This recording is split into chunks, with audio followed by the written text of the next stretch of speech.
Hi everyone. Hello. Welcome to the program. It's Fresh Wednesday. Maestro Fresh Wednesday. Is that it? No, this is a series of references that are going nowhere. Is that okay? All right. The Nintendo Direct happened earlier this morning. I have not really read my email or anything like that, so I'm not 100% sure what was there. So I thought it might be fun to watch that. It's a shorty, it's like 20 minutes or something. So it's not like it's some big long thing. But before we get to that, I want to get into this. I had never heard of this, and then my wife went to a grocery store, Aldi, I guess it was. I don't know if you have one of those near you. They're like, people talk like, are like, oh, it's amazing, but I don't know. We got some really rotten produce from them, but they did have these energy drinks that are weird, off-brand or weird. I don't know what the heck we're dealing with here, but it's Summit Gridlock. Summit low-calorie Gridlock with caffeine. And so I thought I would try that out. It says it's got caffeine, but it's 142 milligrams, so it's not like it ain't packing heat, But I don't know. Let's try it out. So let's get the list up just in case, because we're gonna put a drink on a list. We might as well be serious about it. Yeah, gridlock, not the most. I don't know. It's like I think gridlock is a word that sometimes just gets used in a vague technological. Grid is kind of techish. And so it gets used in some weird contexts outside of the the very real definition of gridlock, and which is the hit film, of course. There they are. I was like, where are these energy drink rankings? We have 157 drinks on the list. I don't know. They do a full-bodied version of this as well. This is the 30-calorie version. So, yeah. Will this taste like the hit film Gridlock? Oh, this smells like an off-brand Red Bull. I guess that makes sense. Like, it doesn't specify any kind of flavor, and so in lieu of saying what flavor it is, I guess you can always safely assume that it's just going to be like a bad Red Bull.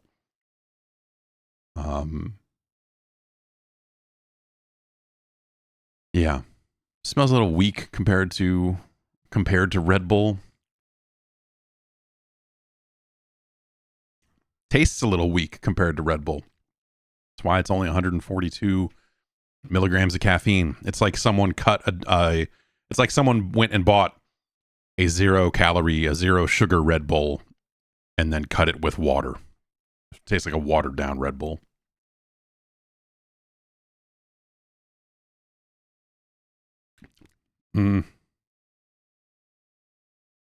Yeah, it's not great. It's acceptable. I don't know, but it makes me wish I had a real Red Bull. Makes me feel like I made a horrendous mistake. But the price was right, It's always like these crummy store brand, or I don't know if Summit is the Aldi store brand or what the deal is. Is Aldi a store like Trader Joe's where they're just like, we got our own shit? You want a Diet Pepsi? Go fuck yourself. Or are they like a real store? I don't know. I've never been there. This is a house brand. Yeah, I don't know. I don't dislike Trader Joe's, but it's just like, I don't know. Whatever. Like, sometimes you have needs, right? Like, this is something with with kids. I've forgotten. Like, of course, this is the way it is, right? But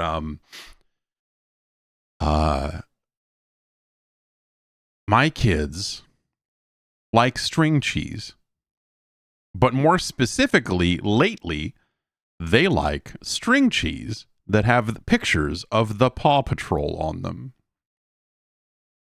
And so when when we run out of that, but we have some regular ass string cheese still in the fridge from the before times, before Paw Patrol got its hooks into them,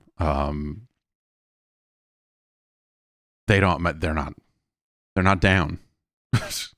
Tried to give my daughter a regular string cheese. She said, "No, isn't this." I said, "No, it's the same." I convinced her, and it was fine. I said, "This is the same string cheese." And there's like Disney Princess and Paw Patrol Campbell's soup, where the shapes are different, but the shapes between the Paw Patrol version of the soup and the Disney Princess soup are actually almost identical. It's like, because you can't even make out what it is anyway. It's like, instead of badges with a paw in the middle of it, it's like badges with a bad version of a princess's face in it. But they will eat the princess soup or the Paw Patrol soup more likely than they will. They will not. The regular just noodles, just some chicken noodle soup, they have a much harder time with. So we go to then we bump up in quality to the Progresso soup, which is not shaped like anything but success. That's a high quality chicken noodle soup, if you're asking me. And yeah, I don't know. That's kids, man. Kids are into brands, my son, he's 2. He said he took his Xbox out back and beat it with a bat because they turned their back on, brands. Let's get this drink on the list and watch this Nintendo Direct. Let's see. Where is the Rockstar Classic? Is that what? Okay, what do I? No, that's not it. Is that the only instance of the word classic anywhere on this list? I guess so. What do they? It was OG. They called it OG. Yeah, Rockstar Throwback Edition sugar-free OG flavor, which was also not good, but it was better than this. But let's see here. So I think what we're looking at here is it's pretty similar to this, but slightly worse. But there's a lot of drinks between here and there. So like the Faxicandi Booster, the regular one, actually was pretty decent for what it was, which is alarming considering how bad some of those other flavors are. But I would still take this over a lot of these Celsius drinks. The Celsius Sparkling Orange was pretty disappointing. This is less disappointing and more just kind of whatever. Summit. What is the name of this? Summit Gridlock. Summit Low Calorie Gridlock.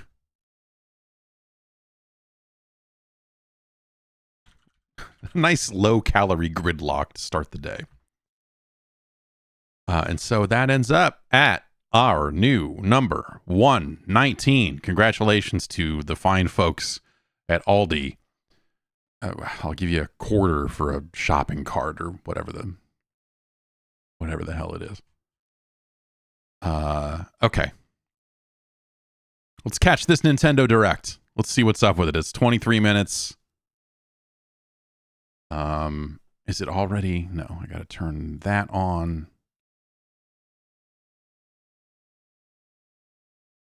Peggy 18. Did you see the story going around saying that the Peggy 18 guy only got like 200 quid for his role in shouting out the different ratings? The Peggy 18 guy, that's fantastic. And there is a JPEG Mafia song where it does say, but it's not the guy. I think they, maybe they didn't want to clear a sample or whatever it is, but But there is a song where there is a Peggy 18, but it's not the dude. Or if it is the dude, they mangled the sample enough, or he mangled the sample enough that it just But you know, like I guess like how are you supposed to pay? You know, you like just because his voice is on thousands and thousands and thousands of videos. Is that why he should be paid? I mean, I think he should be paid more because it's like a masterpiece recording. But also, how long did it take to record those? You know, if he's getting paid an hourly rate, I don't know. It's a weird. And they probably didn't even know at the end of the day just how iconic that would become.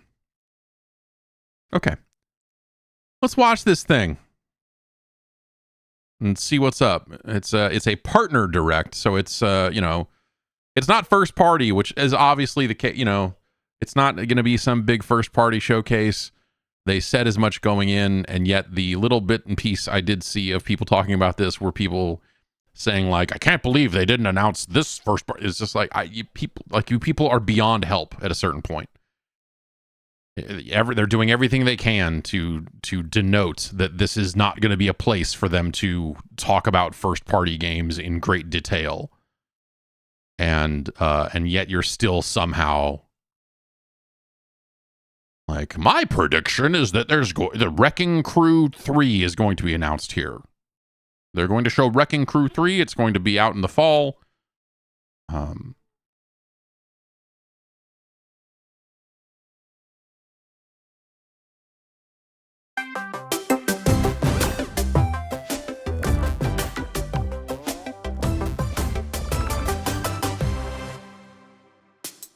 Hello, everyone. Welcome to today's Nintendo Direct Partner Showcase.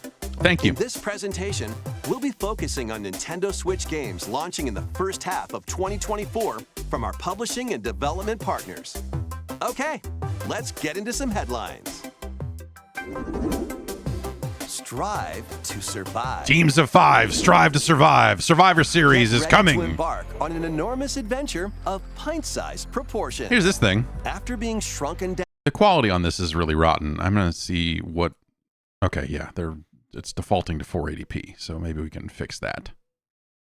Down at the hands of an evil corporation. All right, everyone act surprised. Assemble your crew and work together in online cross-platform co-op with up to 3 friends, or take on the adventure solo. Gather resources to build your base and craft weapons. The people who play Grounded really like Grounded. Chances of survival.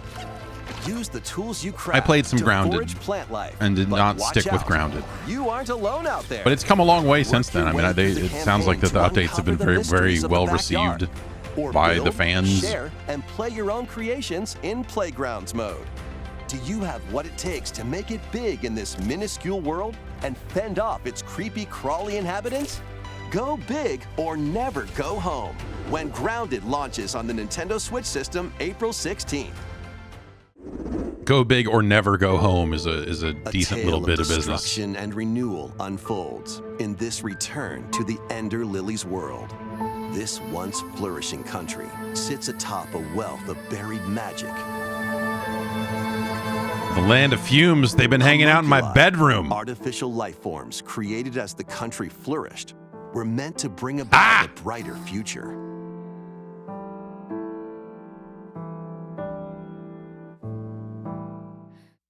As Lilac, you'll reluctantly bond with and journey alongside a homunculus who played a pivotal I will role not in the reluctantly country's bond with a demise. homunculus. You cannot make me. Video When the game. magic buried beneath the surface became corrupted, the citizens fled upward to escape its reach. But those who lacked power and wealth remained abandoned below. Along your journey, you'll battle rampaging homunculi. Stop saying homunculus and other forms of The it. creations will join you on your adventure, becoming your companions and lending their aid. What awaits Lilac and the homunculi at the end of their journey? God damn it. find out when Ender Is that just me? I just think homunculi is just a funny. These are just funny words. I know they have meanings. It's your adventure, your way. Yeah, little homunculus. Nintendo Switch games. Explore an interconnected world of puzzles. Oh, in that's this neat. Charming adventure. Slide across rows and columns on a sprawling gameplay grid where everything moves when you move. Solve Just like that. puzzles by venturing out into the wilderness, helping out the townsfolk, and taking down monsters in handcrafted dungeons. What awaits you on this curious journey of self-discovery? The world is yours to solve in A Ranger, a role puzzling adventure, sliding onto Nintendo Switch this summer. Guide Elaine, a young prince on a journey to liberate I feel like 5 nations from everything about a ranger, they should call it a space. They should spell it A Ranger. And the joke should be like, oh, a ranger. Got it. And also you play as a ranger. That's that's what I would do.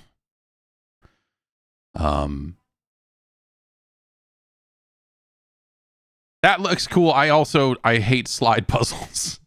But you know, when you're sliding around to get the numbers in the right order and stuff, those are from the mighty they're Empire's the worst. dominion. Customize your troops, form your strategy, then unleash Call your upon the army of homunculi. opposing Zenoiran forces. Your real-time strategy planning will turn the tide of war. During battle, you may get to recruit new allies or be faced with difficult decisions. Atlas and Vanillaware present Unicorn Overlord, launching on Nintendo Switch March 8th. A demo will be available today Food. on Nintendo eShop. By the way, check out this food. Originally released on the Nintendo 3DS system, the first Monster Hunter Stories game returns, now fully voiced and in HD. And in As a HD. rider, Holy you'll smokes. befriend and fight alongside monsters in turn-based combat to confront the black blight that plagues the world. Many familiar monsters from across the series are included. Plus, you can browse artwork and listen to music in the newly added museum. Take flight in Monster Hunter Stories, soaring onto the Nintendo Switch system this summer. Is Nintendo Switch system a new way of them, like, have they always in these videos referred to it as the Nintendo Switch system? I don't mean to, like, yeah, have they used that weird wording? Like, it seems like something that they would. So I don't think they always use it, but yes, very Japanese phrasing for sure. On a peculiar day, Yen Sid's mischievous mirror lured Mickey Mouse into his workshop. I see Yen Sid is, if you really look at it and think about it, magic paintbrush. there's a cool Easter egg for fans hidden right there in the name. And becomes trapped in a magical wasteland inhabited by forgotten and rejected characters. The platforming adventure, Epic Mickey People loved this returns dang in a game when it faithful came out, remake of the and beloved classic. it's always been super weird Explore that it kind of just went away. You know, I think part of it, partially it probably just went away because Disney largely got out of publishing games, right? I mean, they got out of the business. They made the second one. Rebrushed launches on Nintendo And Switch this year. THQ Nordic.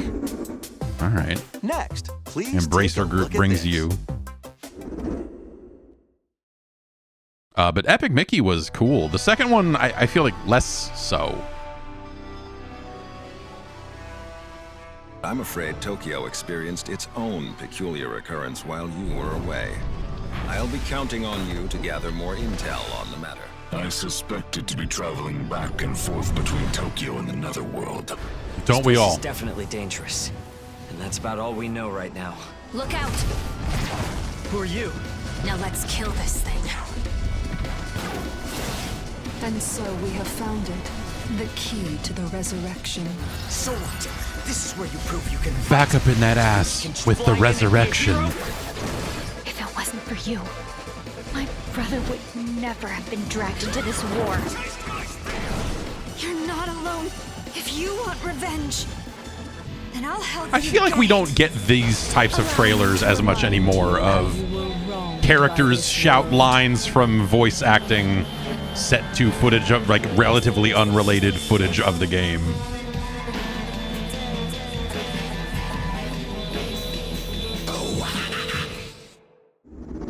Fucking Amen Break Enter or straight out of return Compton's to gonna this come on. ravaged wasteland and experience an untold story on your adventure. Let's take a look at some more headlines.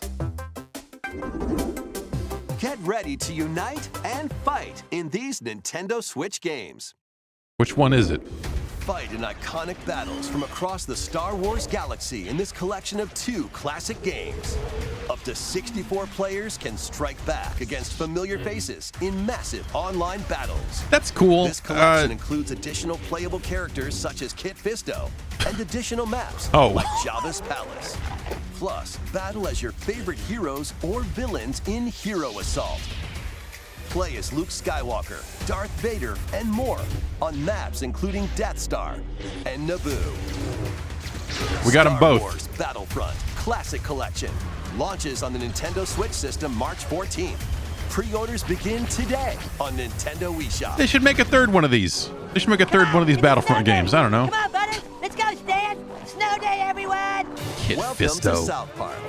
As the new kid, All right, you're on now, new kid. join Cartman, Stan, and the rest of the gang to save the town in this co-op action game. Choose from a wide range of iconic South Park items and cosmetics to customize your character however you'd like. Once you're set, it's time for battle.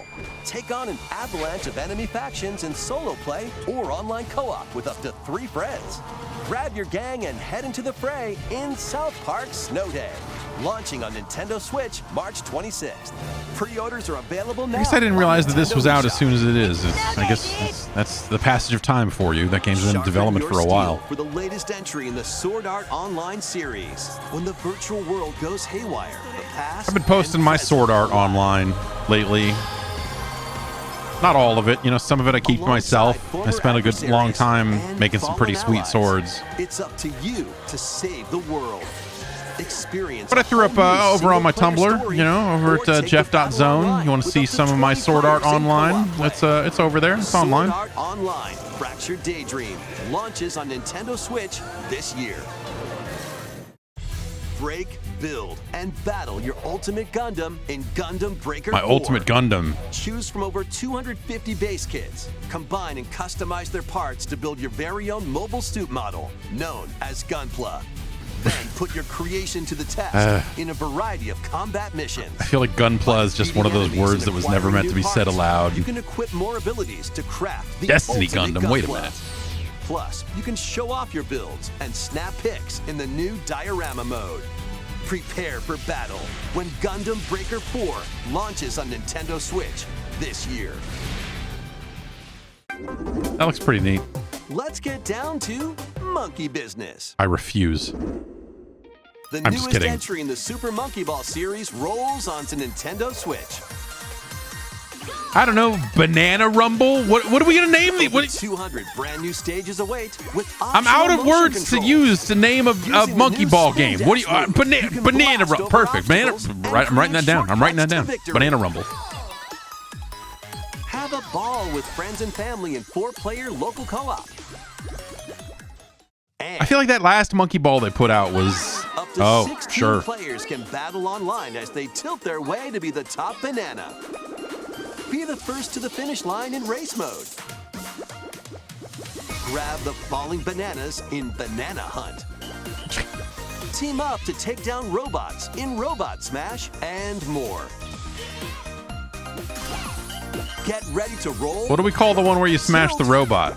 Oh man, I don't know. Dash and party in one appealing adventure when Super Monkey Ball Banana Rumble launches exclusively Great. on the Nintendo Switch system June Exclusive. 25th. Pre-orders begin today on Nintendo eShop. I'm always optimistic about a new monkey ball game, and then I feel like when they come out, there's always something about them that's just funky. It's liquidy, it's solidy, it's goo. Wait, liquid. Okay, so we got a liquid and we got a solid. Shape it and use it to build strategic structures.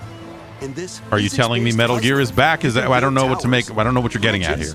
And even whatever this is. Your Otacon. goal is to guide as much goo as possible into There's a goo vast everywhere. global pipe distribution network. But where do the pipes lead? Certainly nowhere sinister. Put your imagination to the test as you build, splash, explode, destroy, fly, and roll your goo to the goal. You'll encounter different types of goo balls with unique properties, including explosive goo, jelly goo, Last time I encountered a and goo more. ball, Plus, exclusive I was to the seeing Nintendo fucking Switch rainbow version, you can build stars, with up to 3 outer buds and space for local 3 co-op days play. straight. World You of keep your Goo goddamn 2 goo balls away launches from me, as a you console hippies. Exclusive on Nintendo Switch, May 23rd. Never gonna go see fish ever again. Build a life transcending time. Craft your story 1,000 years in the making in a brand new fantasy life game. This once thriving island in the seas of Bavaria now stands deserted. Okay. Travel to the island's past to gather resources. Is there some kind of girl then who use them to restore the island in the steals? present. You'll start out by assuming one of many different roles called lives. Why not become a miner to collect ore? Why not? How about a magician? Why not to toil take away in the down mines? monsters? That's your first choice, right? Yes. Or even a Send me to the carpenter mines. craft I would love furniture. to. You can swap between these lives and many more as you rebuild the island. Put the children in the As you travel mines. through time, you'll gradually uncover truths about your new island home. Additionally, up to 4 players can journey together online, invite friends to the island, and set off to discover the secrets that lie in store. This life is yours to live in. Fantasy Life I, the girl who steals time. Launching on Nintendo Switch October 10th. Finally, an interactive Time fantasy to life hunt game. for, trash? But enough about the Nintendo Switch. No. Days is dark and mean. Even the water tastes unclean. Need I remind you all how threatening the ocean is outside this reef? Scour the depths of a polluted undersea world in this Souls-like adventure. I recently had my shell taken away. If you can go get that treasure they're jawing about, I'll gladly trade your shell for it. Protect yourself with whatever you can find, from cans to cardboard, during your hunt to reclaim All right, your you see, prized shell. you're wearing the coffee cup, you fat roll, and you don't. I've been working my butt off trying to get my old life back. But you'll run This looks into nice. a few crabby predators along the way. Perhaps we can work out a deal, little hermit. That treasure's as good as mine. Use over 60 ability-granting shells and harness powerful umami magic to take down enemies in frenetic Umami deep-sea magic. combat. What other threats lie in the ocean depths? As they say, one crab's trash is another crab's treasure. Launching on Nintendo Switch April That looks very 25th. cool. These Nintendo Switch games will have you dashing, dropping, and drilling. I'm listening. I love to Join drop. Penny and Yo-Yo in a brand new 3D platforming adventure from the team that brought you Sonic Mania. Dash, swing, ride, and master the cosmic string in over 40 levels across 11 vibrant worlds. Ah, yes. Allow me all to while master outrunning the a cosmic massive string. penguin army and a colorful cast of bosses. Feast on power-ups to activate transformations. Help out the denizens during your acrobatic escapades. And put your tricks to the test in a time attack mode. Hope you're ready to yo, because Penny's Big Breakaway launches on Nintendo Switch. I'm ready to, yo. today. Local 2-player battles are coming as paid DLC to the fruit matching phenomenon, Suika Game. Choose from 3 modes: Original, Time Limit, and Attack. Aim for a higher score than your opponent in Original mode. Make split-second Or decisions play it in against a the web clock browser. in Time Limit mode. And Instead. overwhelm your opponent with bunches of fruit in Attack mode. Plus, online multiplayer will be added to the DLC in the future. Get battling. Oh, I bet there'll be a ton of people. Well, whatever. This game's been popular, right? But I was gonna say, like, Switch system today. Okay, so let me get this straight. You're gonna do paid DLC to add local multiplayer, and sometime later you're gonna patch in online multiplayer. Zero people will play that. Thrilling drilling in the 2D action platformer. Feels like the absolute wrong way to roll out a feature like that. But yeah, the game is big, so I'm sure it won't quite have that problem. And ride on gnarly vehicles to recover your missing fortune. Pepper Grinder drills its way onto Nintendo Switch March 28th. A demo will be available today on Nintendo eShop. They said they were going to show games about drilling. I was thinking about something else, but okay. Giddy up for a fusion of solitaire and horse racing in this remastered version of Pocket Card Jockey. Oh, shit! Take cards to create a sequence of numbers and build up power during a race. Check the positions of other horses, spend power to move around the course, and grab special cards to gain the upper hoof. Win events to get new horses, then breed them to raise the next generation of ideal steeds. You can even race online against other players. It's off. Breeding horses is really crazy. If you watch enough of the horse racing channel on satellite TV, they eventually start like, well, I mean, literally it's commercials. Like they don't really get into the specifics of it because they know you know, but like, but really what they're doing is they're saying like, yo man, you want to buy some horse cum? Like it's it's basically what the ad might as well say. And you're like, I don't, it's really good. What?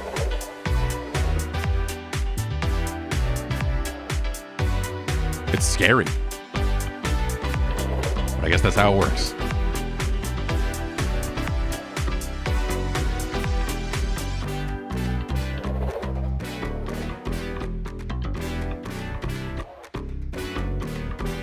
Horse.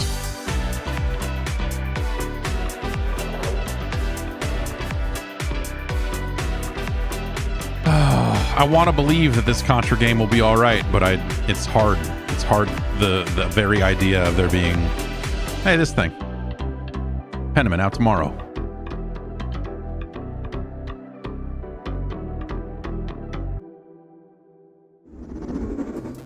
That almost wraps up this Nintendo Direct Partner Showcase. But before we go, we have 2 more announcements to share. First, please take a look at this.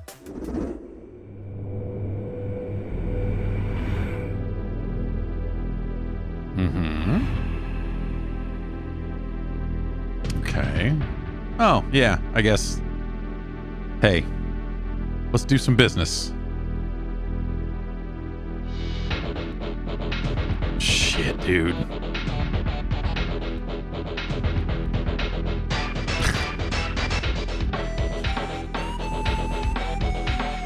This version of the song is so good. Hey, RC Pro-Am, that's it's one of the top 100 NES games ever made.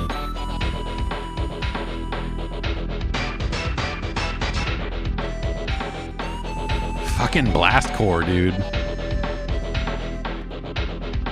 These games are available today. Cool. You can play them with an active Nintendo Switch Online or Nintendo Switch Online Plus Expansion Pack membership. Next is our last announcement. Please take a look. I won't.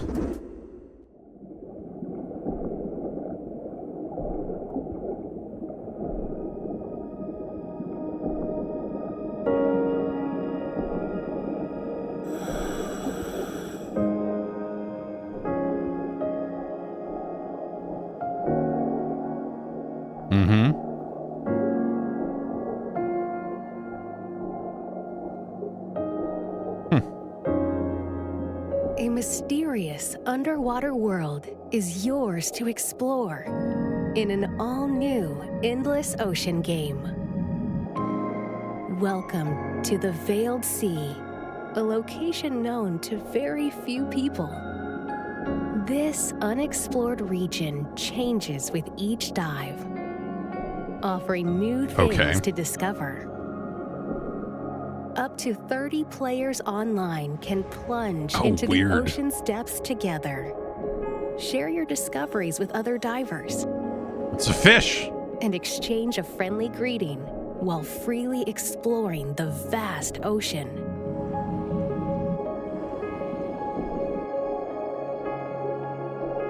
There are over 500 You calling a different tomato species of clownfish. marine life to encounter. Some of them are creatures thought to be extinct, and others may be mythical. A homunculus.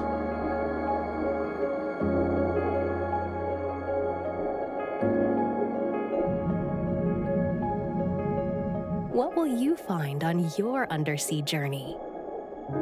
Endless Ocean Luminous People trying to hump launches on the fish, Nintendo mostly. Switch system May 2nd. Pre-orders begin today on Nintendo eShop. They're griefing these dolphins.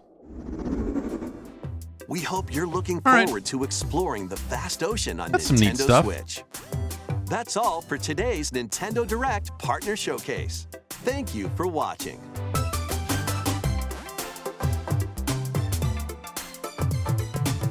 This stuff, do you think the music for these is made in-house, or do they, or is this just production music from somewhere? Like, could we license this?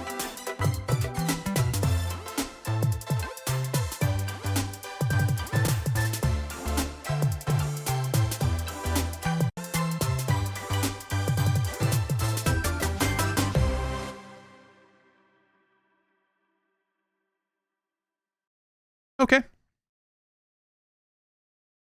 Sure. I don't know. Like, that's for a video focused on third-party games coming to Switch. Those seem like the types of third-party games that should be coming to Switch in the year 20 and 24. So I don't know. Like, we'll see how Grounded runs on a Switch. Like, what's the quality of that port, and so on and so forth. And I did hear on the Japanese version of this showcase, they said Mother 3 was coming to the Nintendo Switch Online stuff, which, okay, sure. You know, they're still not going to localize it. So whatever. Killer Instinct, the SNES version of Killer Instinct 1 is, I don't know. It's not a great. I back the when we think about the original KI games, I think that I liked KI 2, or I guess like I liked KI Gold on the N64. I didn't really play it much in arcades. Killer Instinct 2 felt like the game where they said, hey, our inputs were a little weird in the first game, and you know, maybe if you played other fighting games, it was a little bit harder to pick up than we intended. And so KI 2 just felt like them ironing out some of that stuff and just making like a better, just a better, more approachable fighting game. This next version of KI, I don't know. It's fine. I don't know. It's kind of whatever.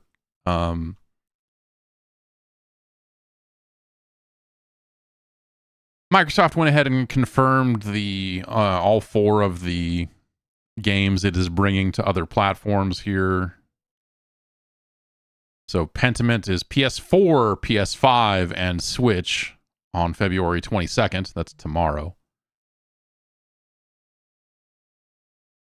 Hi-Fi Rush only announced for PlayStation 5, coming March 19th. Or, I'm sorry. Yeah.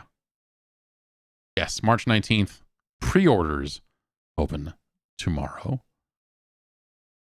That's interesting that they're not going to, well, you know, I don't know. It looked like there was a red t-shirt in that thing. And so, you know, I think people assumed that those t-shirts would be the Switch t-shirt and the PlayStation t-shirt, a red and blue shirt that made their way into the game. But, they're only announcing it for PlayStation 5 from the looks of things. I wonder if that's, I wonder why that is. I wonder if maybe that would be too hard for them to port and they didn't want to do it, or is it a situation where it's potentially coming later because they did do that shirt, but you know, whatever. It's the asset of a shirt is not necessarily indicative of where it's going. Grounded is coming to PlayStation 4, PlayStation 5, and Nintendo Switch. Kind of weird to see them supporting the PlayStation 4. Not that weird, I guess, in the grand scheme, but like, I don't know. Supporting it almost feels like a sneak diss. Like, oh yeah, we'll put it on the PS4 because people actually own those, which is not plenty of people own a PlayStation 5. We're like, oh yeah, we'll put it on PS4 also. But yeah, I guess plenty of games still do. And Sea of Thieves will be coming to PlayStation 5 on April 30th. Also not announced for Switch. So I want, obviously, and that's not coming to PS4 either. Maybe Obsidian just had a better pipeline for getting things up and running on PS4. And so they were able to pull it off. I don't know. But then Hi-Fi Rush and Sea of Thieves only coming to PlayStation 5, not coming to Switch, and not coming to PS4. But I guess, hey, if you're going to do a Switch port, you might as well do a PS4 port, right? Maybe that's why the Obsidian stuff is going the way it's going. And I don't know, porting Sea of Thieves to a Switch would probably take a lot more work. Well, whatever. Porting Grounded to the Switch is not something that just happens either. That's something that certainly takes work. Interesting.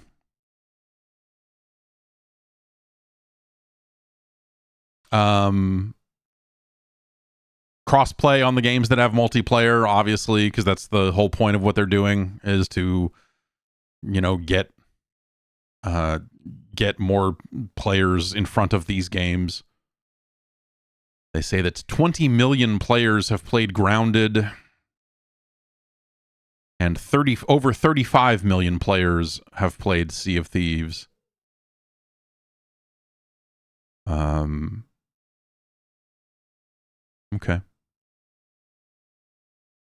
I wish I liked Sea of Thieves. I wish I did. That was I felt like I had a little bit of fun the couple of times I played it, and it was just a little too aimless for my tastes. Like, it was just a little, in terms of like character progression and that sort of stuff. Like, I just wasn't getting a feeling of accomplishment out of it, which is, that's not the game they made. They wanted to make something that was way less about like, oh, you're the powerful pirate, and now you can go around fucking over new players, or like the way they wanted to do it.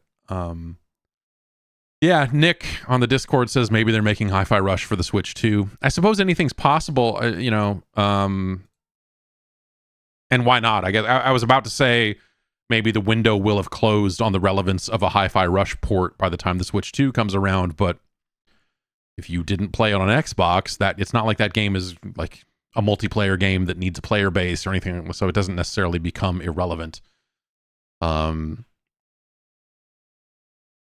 So yeah, sure. Maybe they put Hi-Fi Rush onto the Switch 2. Yeah, sure. Maybe they have a sequel in time for. No, that would be too quick of a turnaround, I think, for them. But sure, yeah, Hi-Fi Rush 1 and 2 collection. Why not? And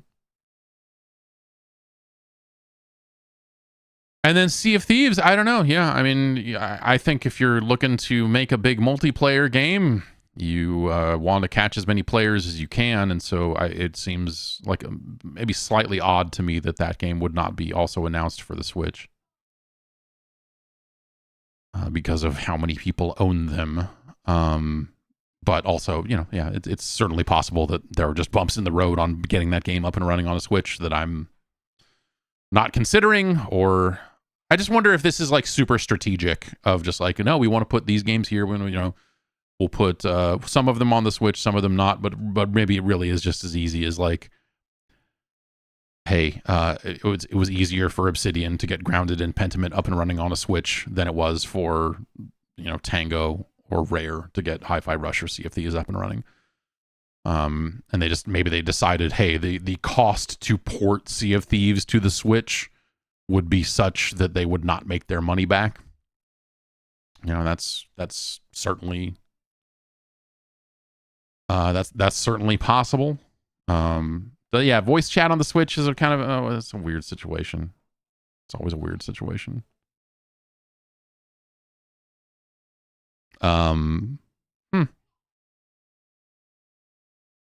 Well, sure. I don't know. I'm gonna hit this button and I'm gonna install Penny's Big Breakaway. So we probably won't do any gaming. Well, I'm gonna hit this button and it's gonna start downloading, and you might start dropping a few frames. Sometimes that happens when I download games while I'm streaming, but sometimes it works just fine. I'm gonna hit this button and we'll see what happens, and then maybe we'll play some Penny's Big Breakaway. It's downloading. Everything seems okay so far.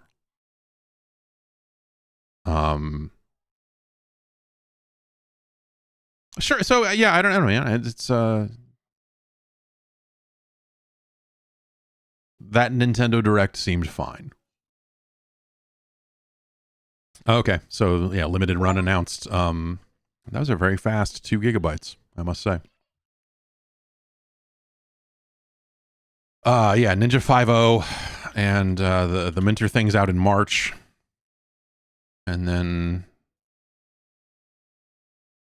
yeah, Ninja 5.0 announced for PlayStation and Switch.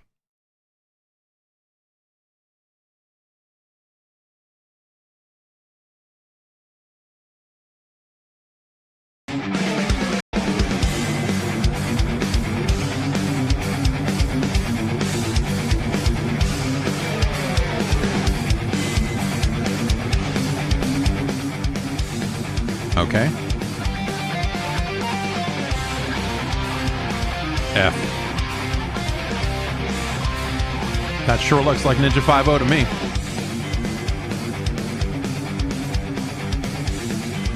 It's really the closest we've come to a new, like, classic Shinobi game, because you're rescuing hostages and all that sort of stuff.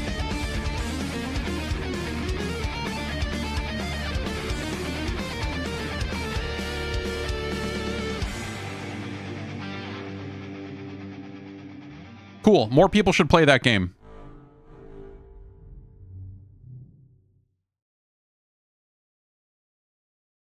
Because it's good. Ninja 5.0 is a good game. You should check it out. It's expensive now, so. Nintendo's Game Boy. IGN rolling right into the next trailer on me. Not cool, man. Not cool. Let's see what Penny's Big Breakaway is all about. I mean, I love Sonic the Hedgehog, so what could go wrong?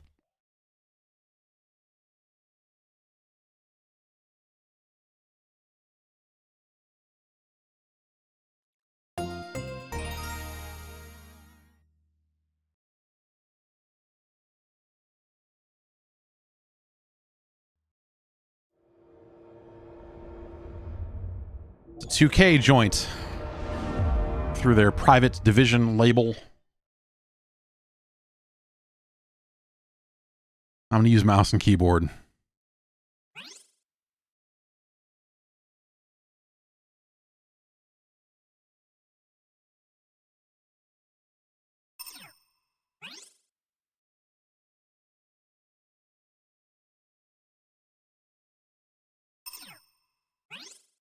Oh.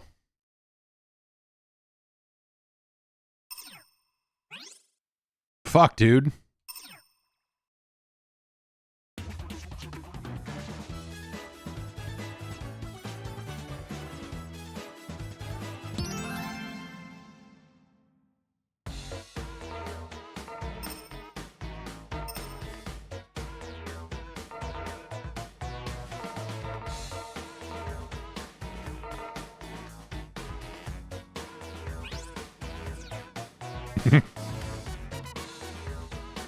I don't know. I wonder what I don't know. Just set it to that. And you know what? Let's just make... I'll mess with that later. We'll set it to default and see what happens. Let's just...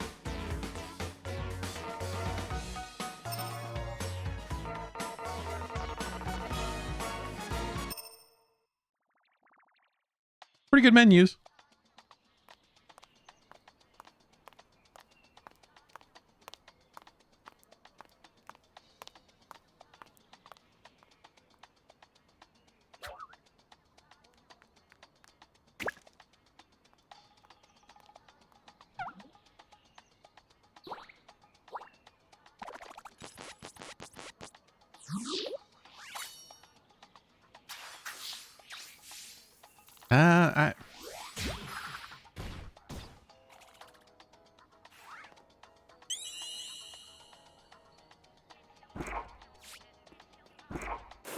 Oh, cool. Wow. Okay. You use the right stick in a very Ape Escape-like way. And I can spin the right stick to spin with the yo-yo.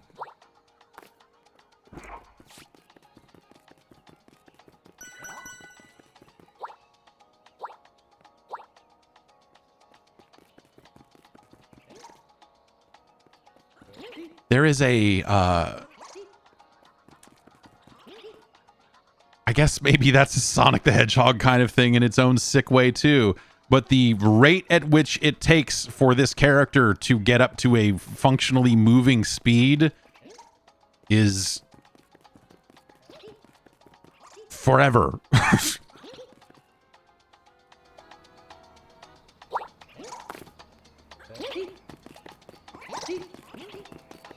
These look like the characters from Bonanza Brothers a little bit.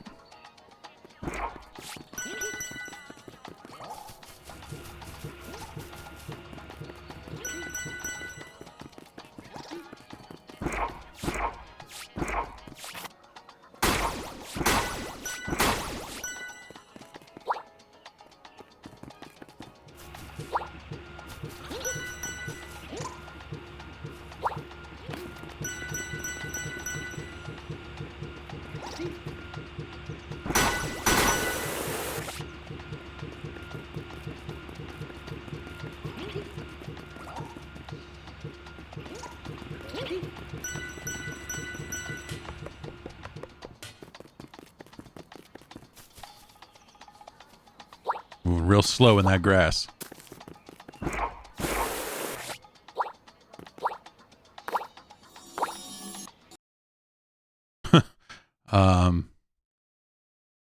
Fatal error. An unexpected error has occurred. Do I want to close now? Do I want to save the crash dump? Oh, need to figure out a way to get my mouse cursor over that so I can submit it.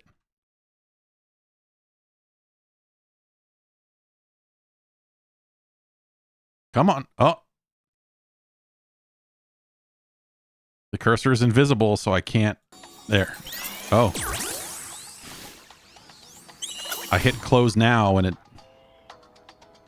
somewhere the game is still running.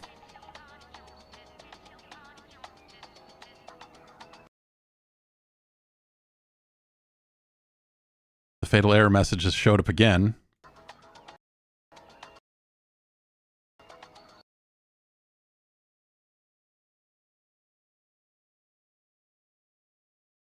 Okay.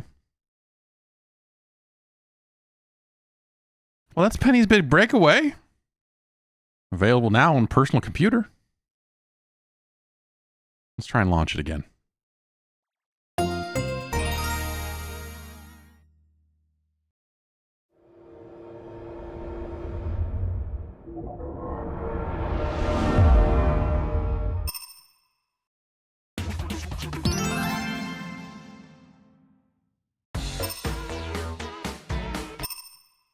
Okay.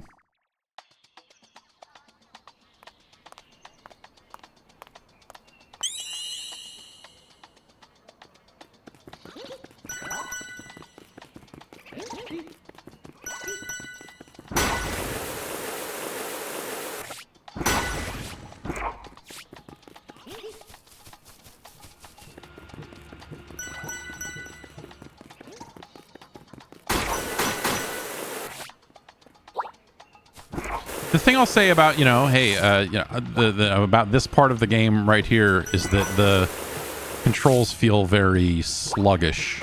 Even the yo-yo stuff feels kind of behind, like almost like from a latency perspective or something. Like it just feels broken. Like it feels like I'm playing through a capture window or something. It's weird. It's weird. All right, let's try this again. What do we think?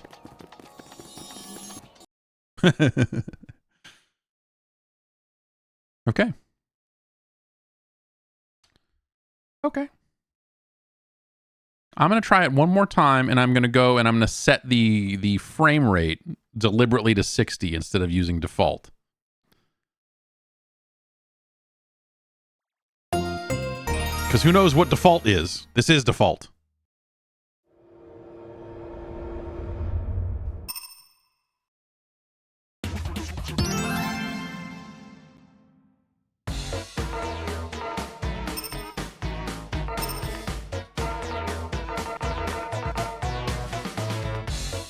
Yeah, 24. We want the cinematic experience.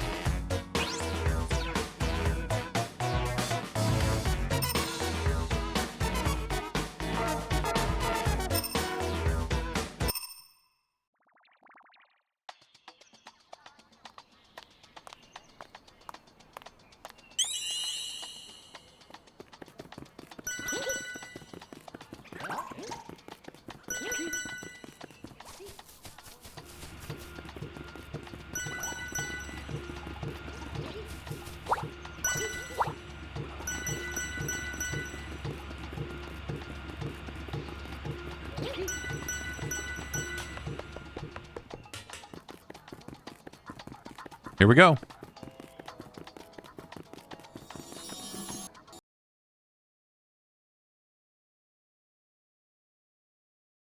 Nope.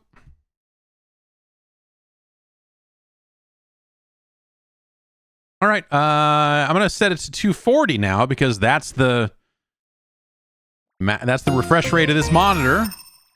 And that's really the only that's the last thing I can really fuck with, I guess, right? That's sort of the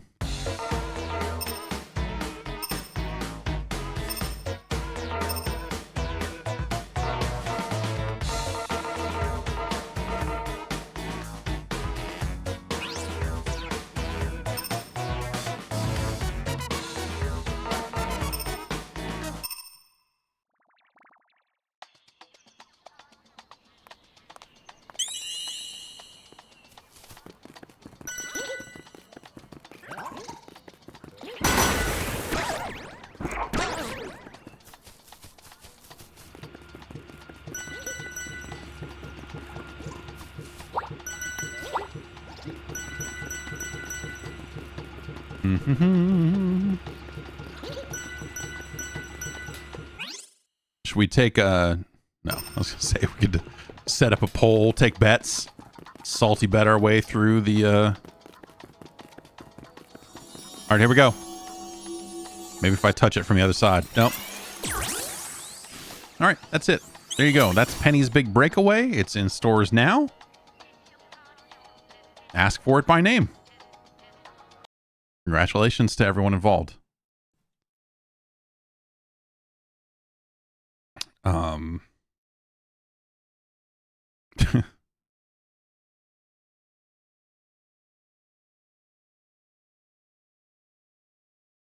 Maybe it will work later. Yeah, I mean, yes, sure. Presumably they will eventually patch the game and it will someday work. I agree with you. Maybe it will work later. Let's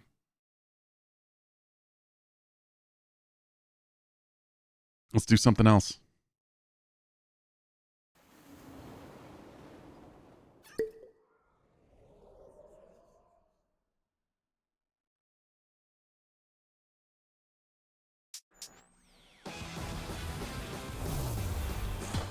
Here's Helskate.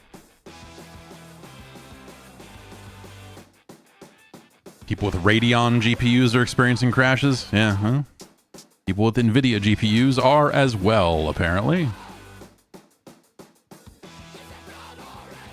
Helskate's interesting. I don't think I'm any good at it yet.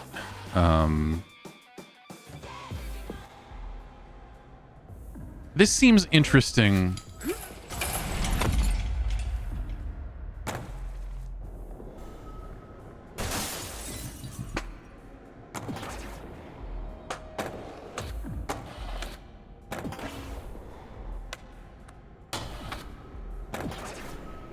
Because you also can do this. We got a little 3-hit combo. We got a dash here. And we've got this spinny attack here with a bit of a cooldown.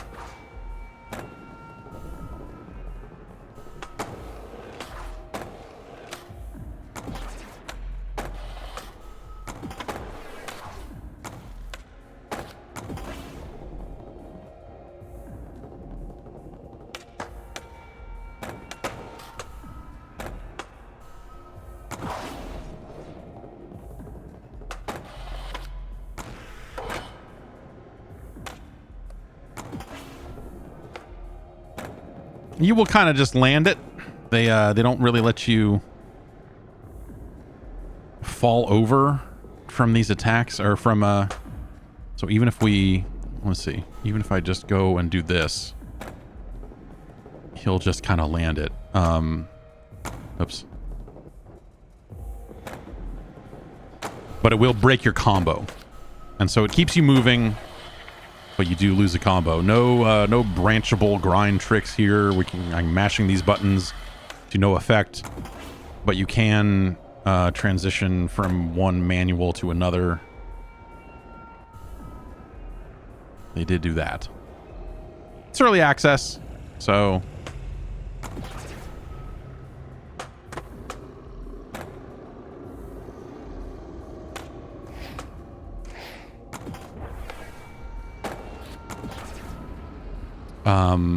but this is just the hub area. This is where you kind of buy your upgrades before you go. And Woo.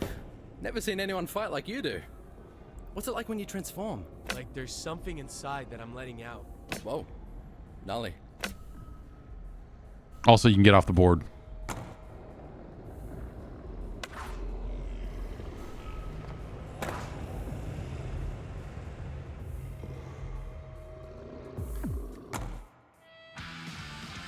Okay.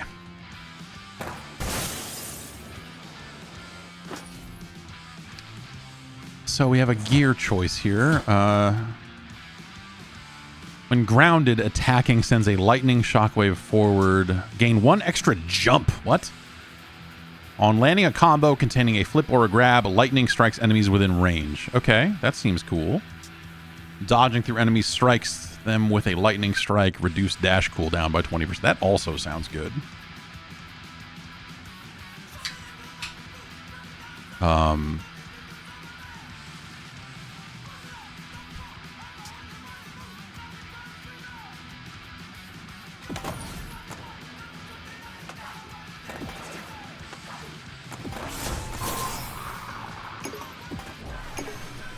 And so the skating, like I was saying on the podcast yesterday, when you push down, you do not stop. You just start skating in the other direction. So you do have this kind of fluid movement. Oh. So I fell there, and as you see, I took 3 points of damage.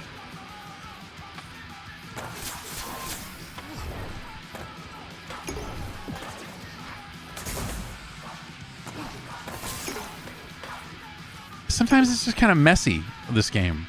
Enter vaults for optional skating challenges and super rewards. Okay. Did that mean that there's a vault there? Okay, yeah, here's a vault.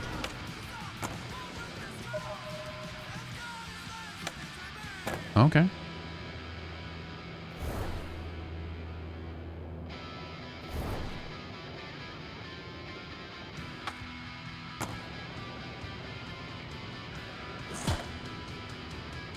Dash after jumping on a ramp. All right, I did that. Can I, like, there, okay. Yeah, if I hold up, it'll... I got some crystal skate gems. So the camera is really, it like takes a while to catch up with you, and I don't like that.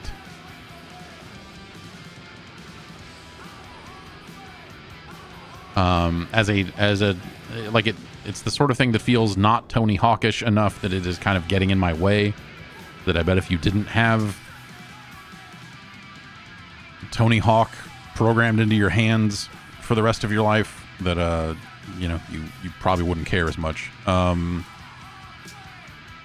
So tapes kind of give you additional properties here. The kickflip missile seems like it's probably pretty good.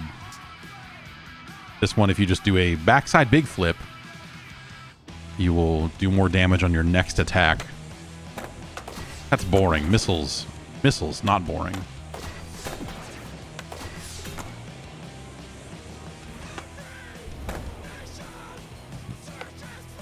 Okay, so we finished this area by killing those enemies. We basically completed our goal. Ugh.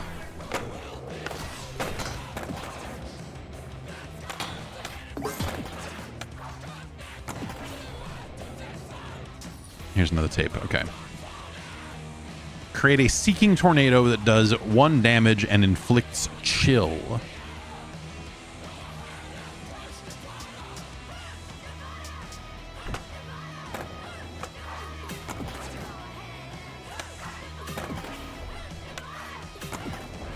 Okay. So let's. What is this? Yes, I'm trying to stop. A left trigger will make you stop. Oh, it's okay. So you can buy some upgrades also, but we don't have enough cash to do that. So this will take us to the next area. So let's. I keep rushing to the next area, and I kind of want to skate around a little bit and see if there's other stuff in these areas, because I found the L in spelling the word Helskate, but I don't know if all those letters are here. Okay, there's more up here.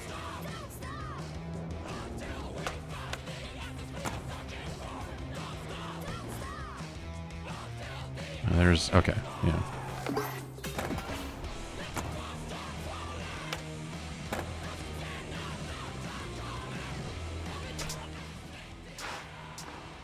And there's a list of like very, you know, kind of Tony Hawkish sort of side things for you to do here. Okay, yeah, like smashing the cam ravens, for example. Okay. So that showed up as soon as I completed one of them.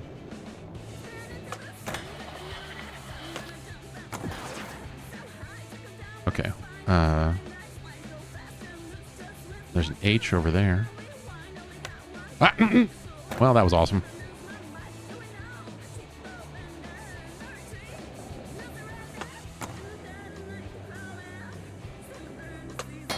No, that's... Oh, boy.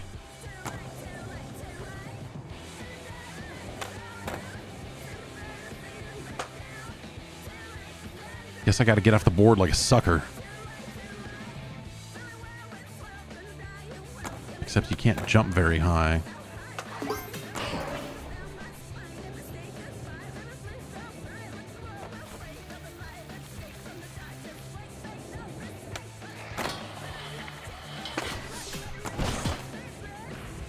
Oh, break the wooden crates. Okay.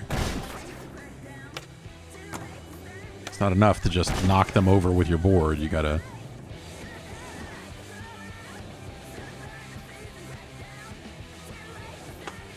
Oh, that... I thought I would keep my momentum there and not just immediately stop moving and drop to the ground. Let's try and spell... So this, it's sort of weird, right? Because, like, this level is theoretically done. Because I fought the enemies and now the pathway to the next area is open. And this level... Oh, jeez. I fucked that up. My God.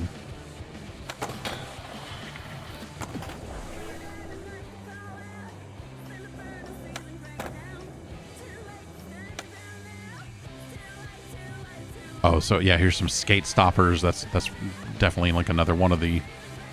Like grinding those is Oh, come on.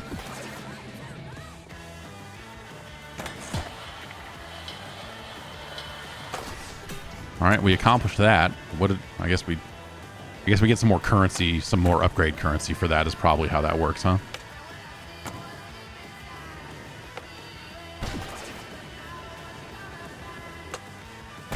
But yeah, I'm finding the movement to be really squirrely in a way that I wish it was not.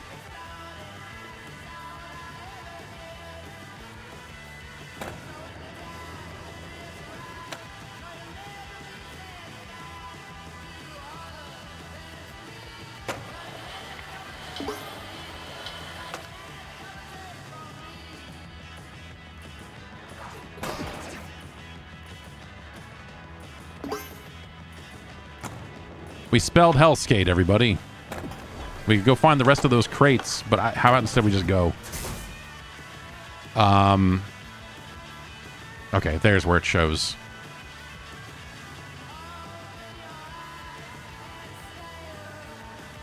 Grind up the crane, smash the crates, and then to get score. So what is... Okay.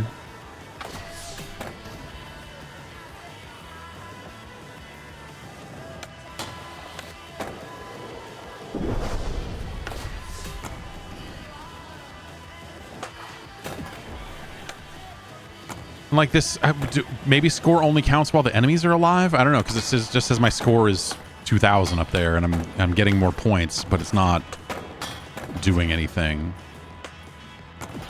Yeah, the early accessness of this, I think there's just a lot of little things in this that probably need to be worked out.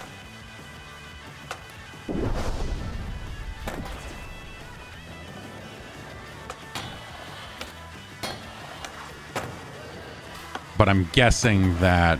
Well, now I wonder, do I keep this completion from run to run? I collected the letters, I did that stuff. Do I have to do that every time? Because it says to unlock free skate, you complete 5. So I'm hoping next time I come in, those things will already be done, and I can just work on whatever is next, I suppose. Skate energy gems. So these are your currency that comes out of the run with you. I guess let's go for a sticker in the next level here.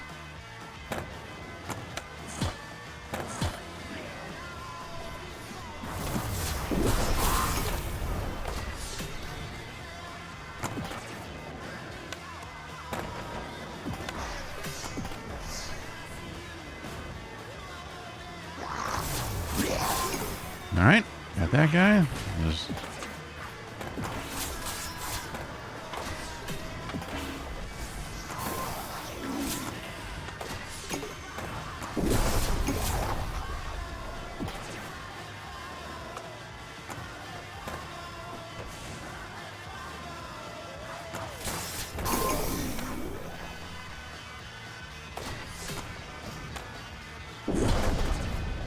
Okay. Oh, there's more enemies. 2 waves, I guess.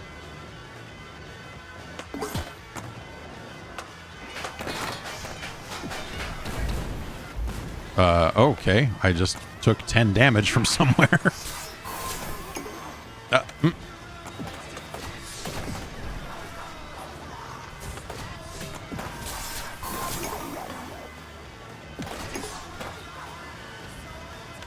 Evil grindable scorpion thing, or a centipede thing rather.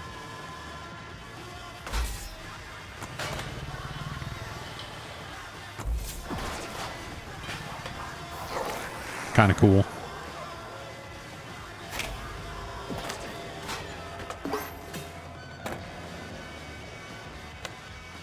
So I took a lot of damage there. Like I'm down to like 34. So yeah, I've been kind of having a rough time just with the combat aspect of this. Deadly curse activates when an enemy suffers from 3 or more status effects. Well, I think I do like only 1 status effect now. All right. Don't have to deal with that last 10% of health. That seems okay.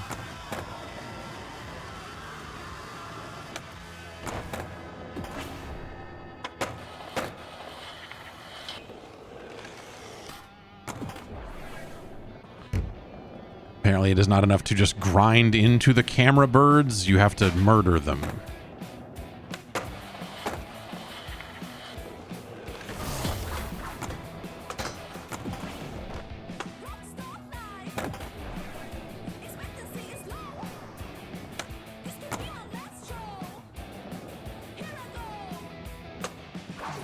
I think if you, well, yeah, someone asked if there was any damage other than enemies. I want to say if you, well, you don't really ever fall over, but I was going to say, no, you don't lose any for breaking a combo.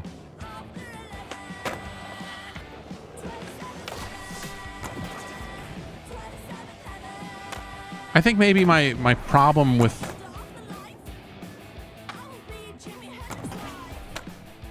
these levels don't seem great. Like there's this kind of idea of like, oh, I can go around and collect these. I can collect the letters and I can strive to unlock these levels in free skate and then spend more time in them. But I'm not. These levels just don't seem great. They seem kind of small.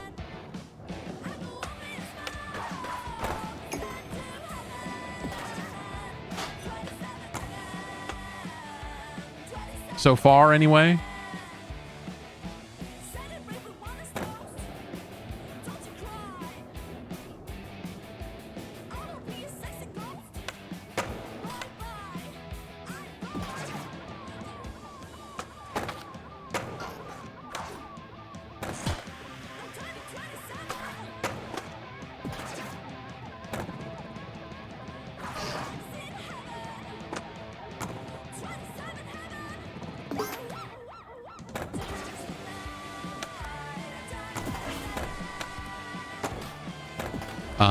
Yeah, I don't know, man. It's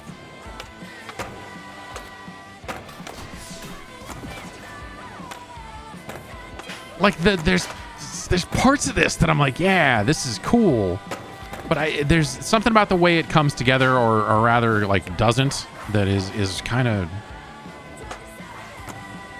it's keeping me from getting like into it. You know what I mean?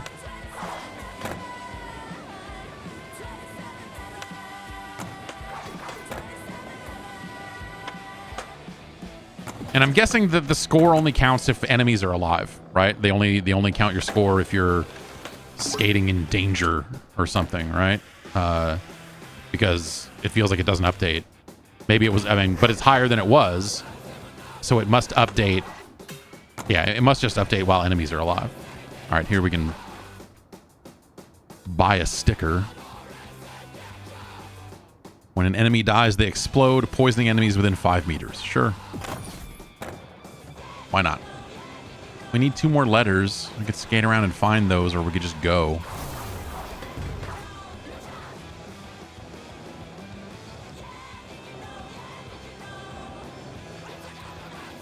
Ah! Cannot see. Okay, there they are. Both of them, huh?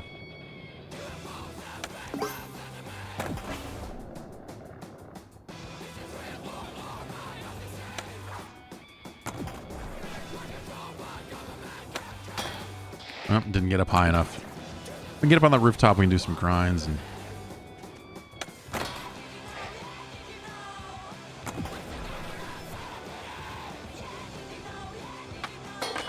no, I did this with no problem a minute ago.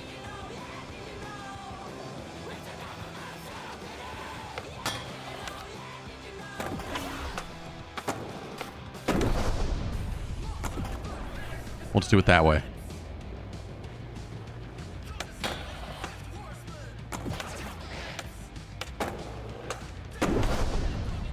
All right, but we got to nail the end part or it's all points.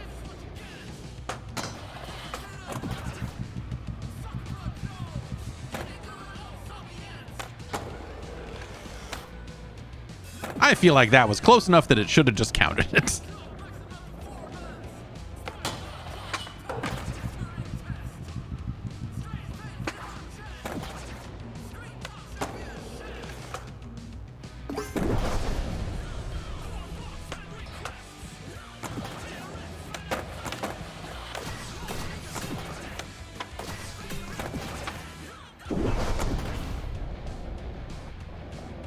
All right, let's go to the next area. Where was that thing?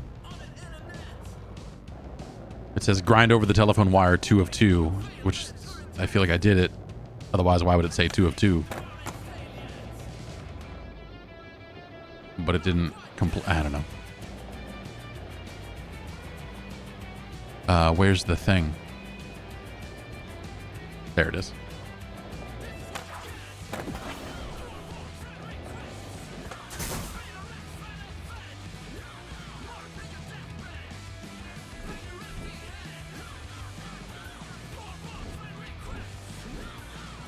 A blood gem. It's probably worth more than a regular gem, right?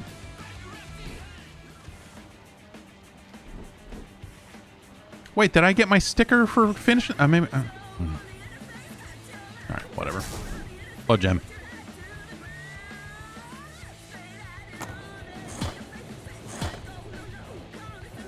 Oh, jeez.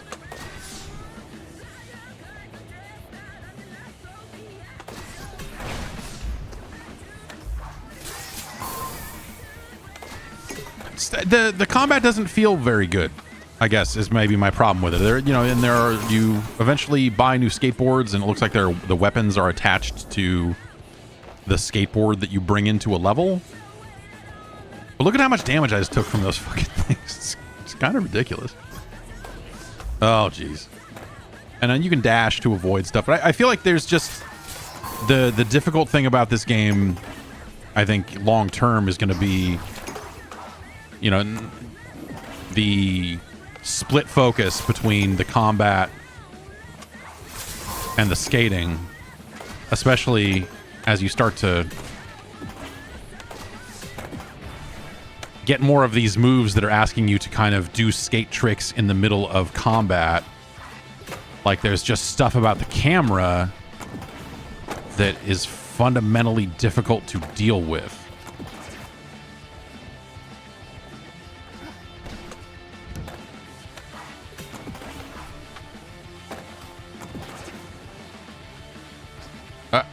Okay, you, right there.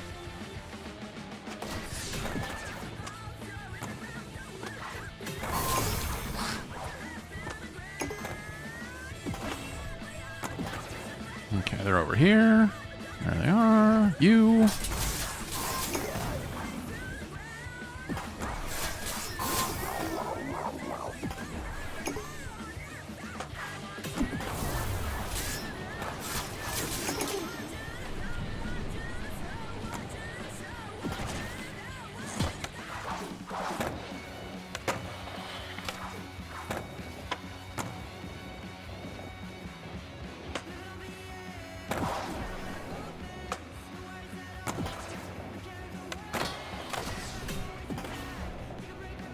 Also, I'm not sure if you can revert.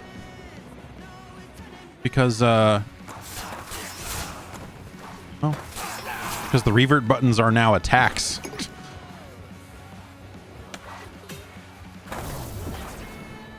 That looked like it might have worked.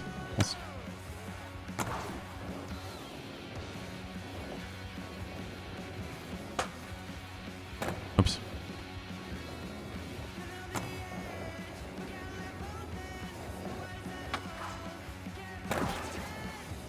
Nope, that didn't,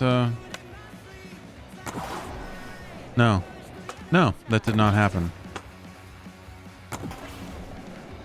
Yeah, I don't know, man. This game's definitely got some cool ideas, but it's I feel like I'm looking for more of a... I'm more interested in the skateboarding. I'm more interested in the skate than I am in the hell.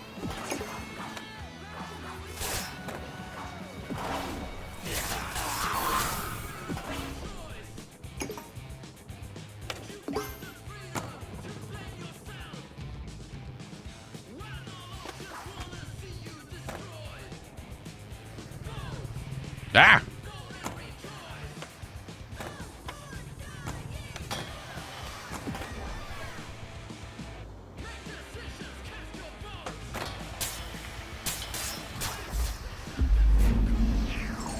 Okay, so I guess I fell off of the rail, and because the enemy was right there, I fell into it and immediately took damage and died.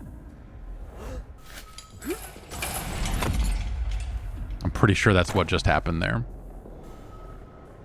Hey, Garland is definitely rearranging the Helskate because of you.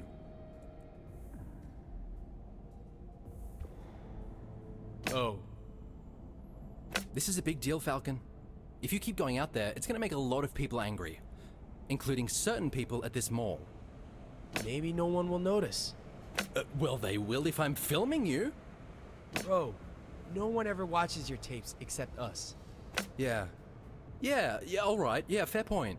Footage. Wait. Crap. Well, okay. Seems like there should have maybe been another couple of lines. All right.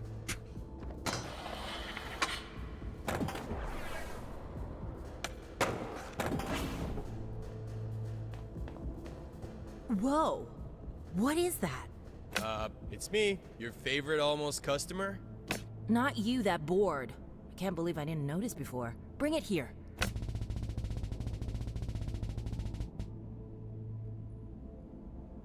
I assume that, you know, it's early access. This isn't just old, it's ancient. Where did you find this? In the trash. It's pretty rusty. It's probably why I got chucked. Definitely a signature deck. But whose? Maybe sword guy here? Because when I skate, a magic sword kinda appears in my hand. What did you say? Whoa. Face just got real serious. Don't move. I'm gonna go get someone.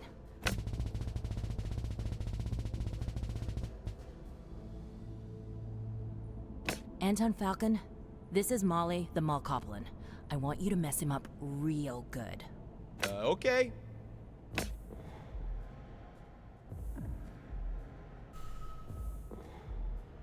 So is there, I mean, okay, there it is.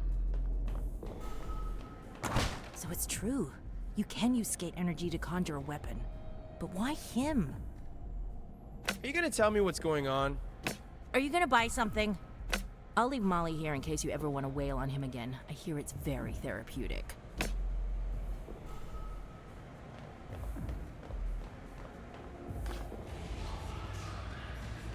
So if we can find some more bloody skate gems, we can upgrade our sword deck.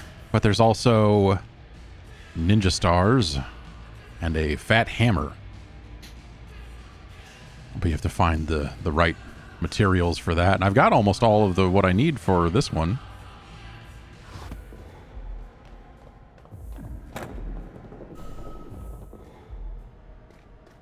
Footage told me you got your wing by doing battle with Garland. But how can that be? He's a god. Footage likes to hype me up. It's more like I challenged Garland, and then his henchmen kicked my butt. The Skyhawks did this to you? Sellouts! Whoa, are you alright? Yep, just getting used to the new powers. It seems we have a lot to catch up on. Okay. I believe I'll give you space for the moment.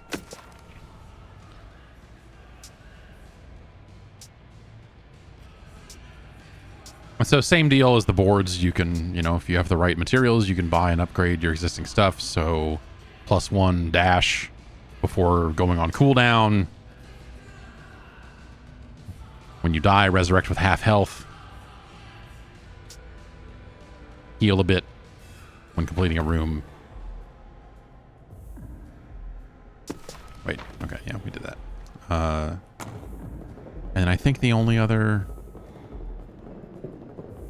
person to talk to is the footage guy. Hey, I didn't mean no one wants to watch your tapes. I meant I'm a loser. Who would want to watch me? You don't see what a big deal this is. We've had to live with the monsters for years, and then someone comes along who can fight them? No wonder Garland is freaked. No, I'm a freak. I have no idea where this wing came from, but I know it's Garland's fault. And I just keep thinking, what if next Whoa. time he curses me so bad I can't even skate? Hang on. I can help you. Huh? Garland won't dare misbehave if he thinks he's on camera. He's too media savvy. Meaning? We have a secret weapon. Your drone quarter. Just think about it, yeah?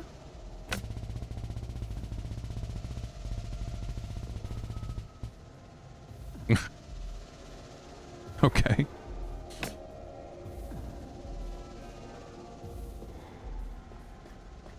Well, let's do one more run. There are things about this that I like, but it's you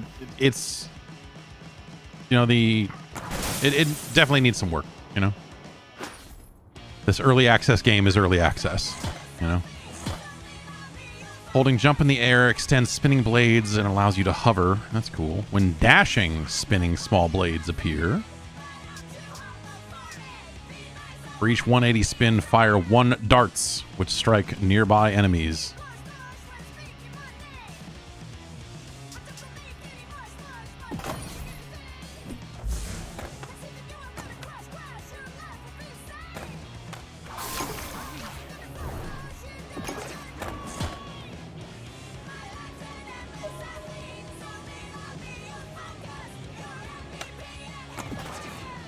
All right, what did that do?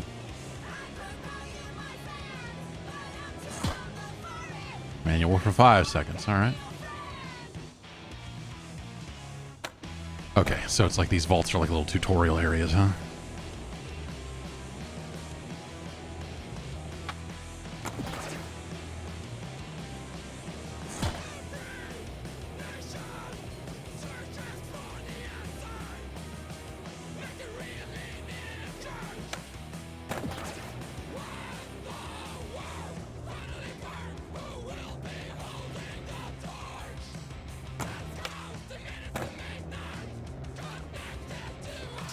Oh, stat points. Okay.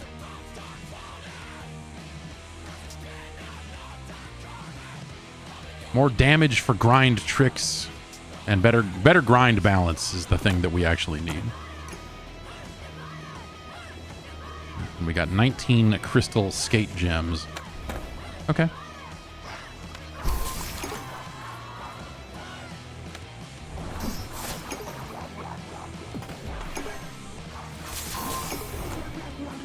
Yeah, I don't know. Like, I think there's something kind of fundamental about the combat and the camera and the way all that works. That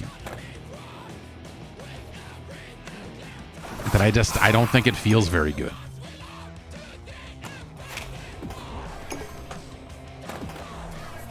And, you know, that's a problem. Heal +2 when killing an enemy as long as I do a pop shove it ahead of time. 3 stacks of burn to the next attack if I do a barrel roll. Healing seems like the thing I actually need.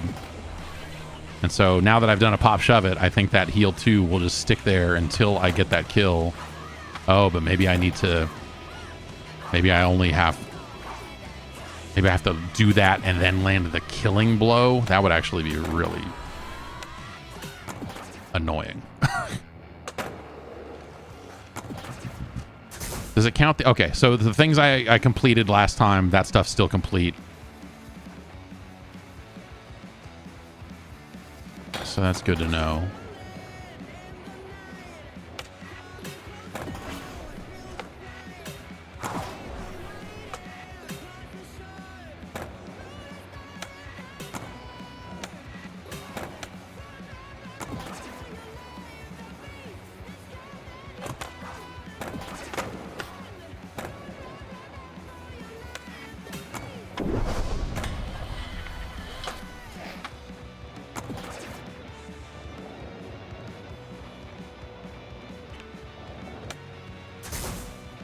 Let's go to the next area.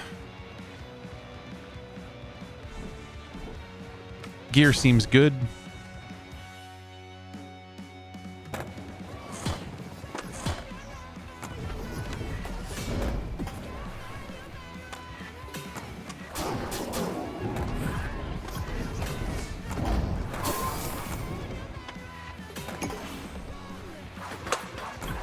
Ugh.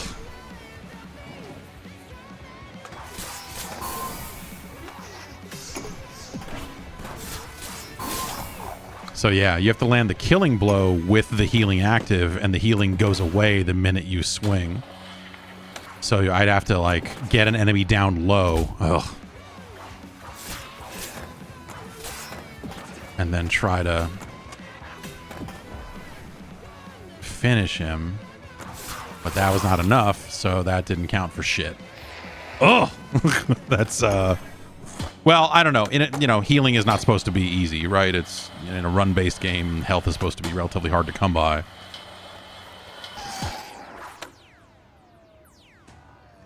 But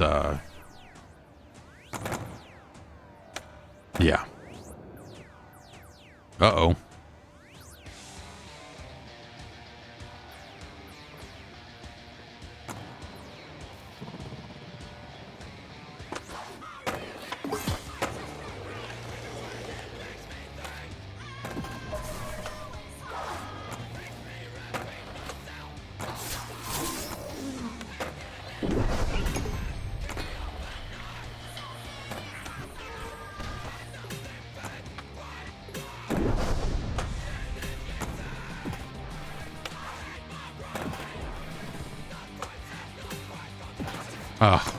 And because I did another, like, I had heal 6 because I did a combo that had multiple pop shove-its in it, but then I did another pop shove-it,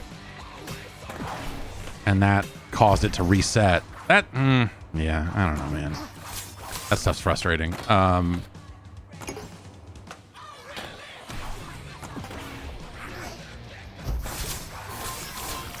Or I'll put it this way, it's more than I want to think about.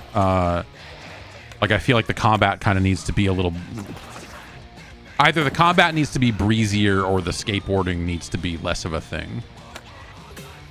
I don't know that combining the two in this specific way is gonna...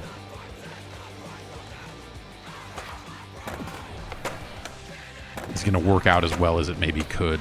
Or as well as you might think. I don't know.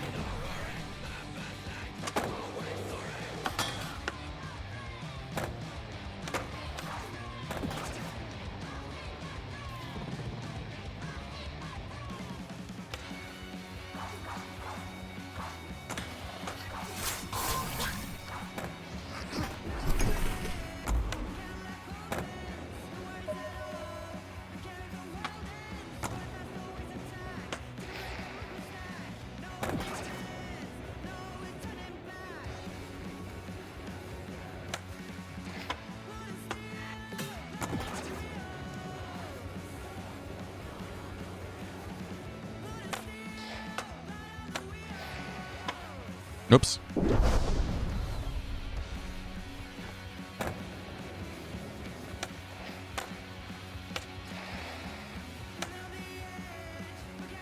Just cheat a little bit there. It's fine.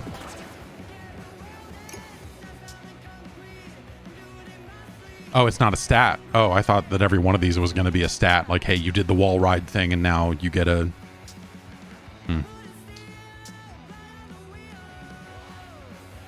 Heel flip, so I... Well, these heels are annoying.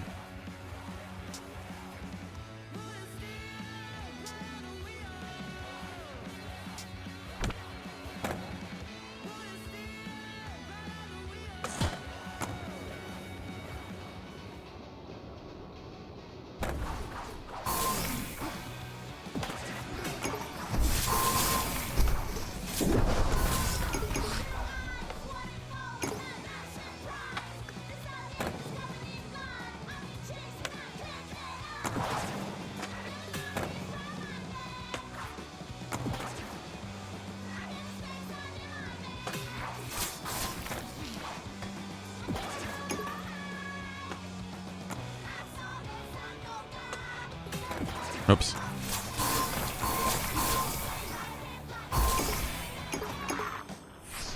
Ah, oh.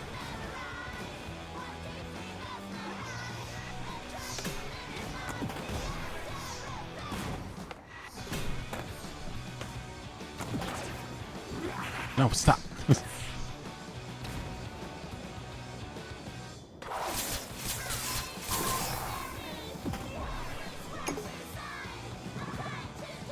some inconsistencies around like the flights of stairs you can skate up and the ones you cannot. But you know, I like.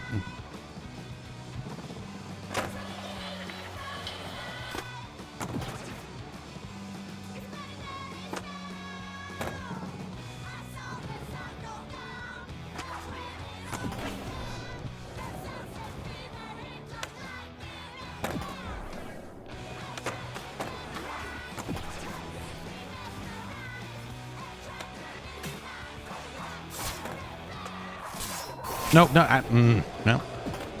I was trying to hold off long enough to heal, but it did not happen. Dashing through enemies creates an explosion. Every 5th hit creates an explosion. Heavy attacks cause an explosion.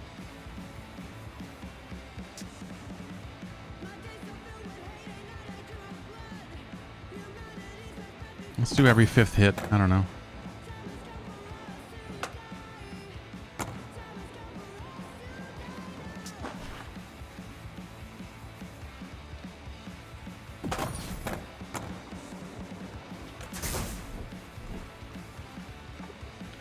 Tapes are always tricks. Gear is gear. Gems. Well, I mean, I guess I'm trying to...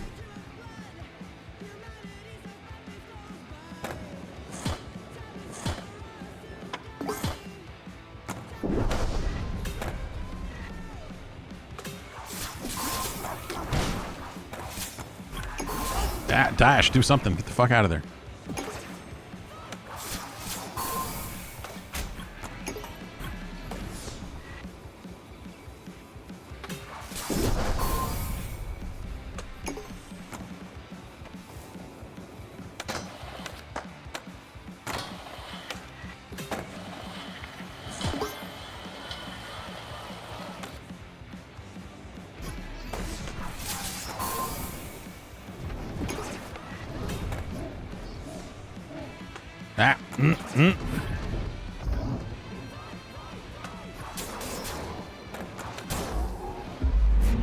Yeah. Yeah.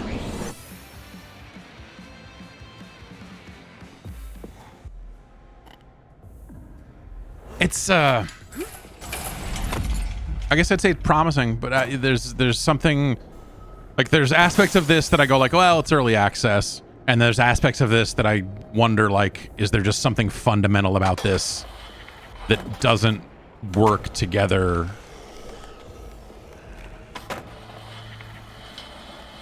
all that well? You know, aspects of the combat and so on are just kind of weird. Right? Are you using that spectral weapon to fight monsters? Yeah. Are you... Wait. Are you running low on stock? My delivery guy flaked. What if I go I don't know, big guy. I have a job. I'm a skater. Uh-huh. Tell you what. Every board I craft needs a wood, a metal, and a monster part. On it. Decent materials, Falcon. Not whatever you find in the trash. Don't be like your boy Footage. Ugh. He's useless for this kind of thing. Also, it feels like every conversation I'm having with these two characters right now feels almost out of order, or like it almost feels like it's the first time that we're having this conversation. Like, wait, you've got a weapon? Like, yeah, yes. Anton. Forgive me, but... Yeah, I guess Garland froze me in mall jail when I die now. I don't understand. Make me start over every time I go into the Helskate. Wow, you must be determined. Or crazy. I have a tattoo that might help you. A special one-time resurrection. It's not perfect, but... I ain't got enough gems for it. My brother designed it. Anyway, that's Helskate. I don't know.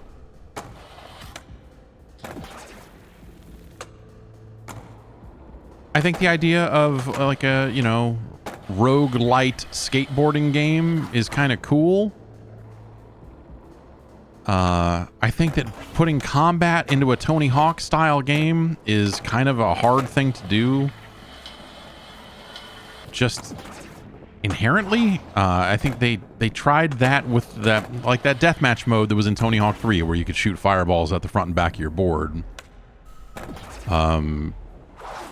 Was always kind of cool, but it never worked the way you wanted it to. It was never like the like getting it all to come together.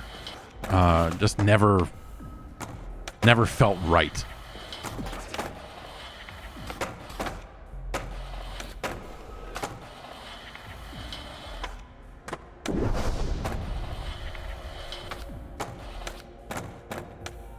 But I think my problem with the, but also I would say that I think those first couple of levels that we're going to again and again, and for as much as they say, we're reorganizing the Helskate every time you die, like, it sure seems like I'm in the same 3 levels every time I do this. Doesn't feel that different.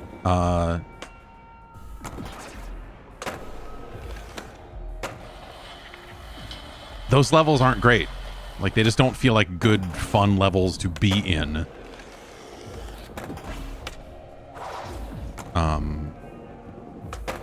And so you add all that up, and that's why I say, like, there's aspects of this that I think are just like a natural factor of, like, this game's not done yet, obviously, and it's an early access, and, you know, all of that. But then, so of course there's missing content, and there's balance, and there's this, and then that. But there's also an aspect of, like, the content that is in here isn't great.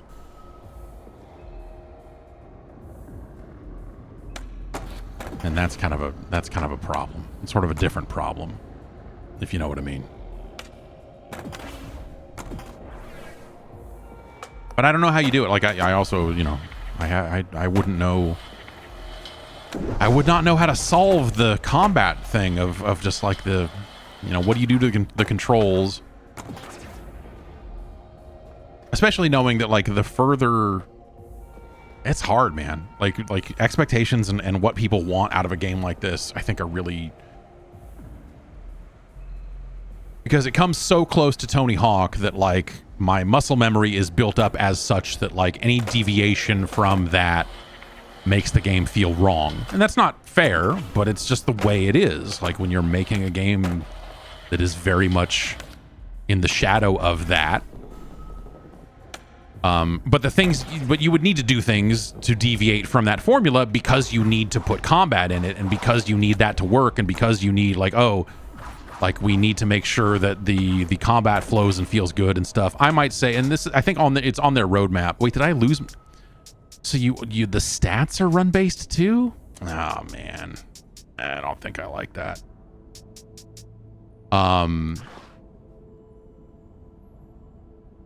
They put out a list of, like, hey, here's what we plan to do. They have, like, a spring update, and then an update later in the year, and then kind of a 2025 update. So, like, they've got something resembling a roadmap. And there is something on there that talks about the camera. And perhaps, like, having a mode that doesn't do this. That doesn't, like, when you push down on the D-pad, doesn't necessarily do this, is what I assume that is. But there's just fundamental stuff here that, again, there's fundamental stuff here that I think would make it a better mix of skating and combat, but then that also takes it a little further away from the look and feel of a Tony Hawk game in a way that also makes it less interesting for different reasons, you know? So that seems like a really difficult needle for them to thread. And I'll be curious to see what they do with it, you know, because I do think that there's something here. There's something here.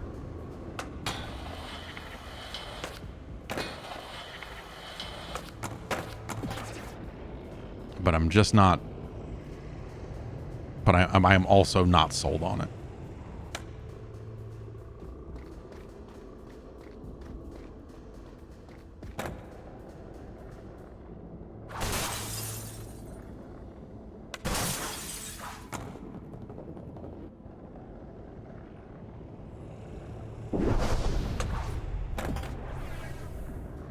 And that's Helskate.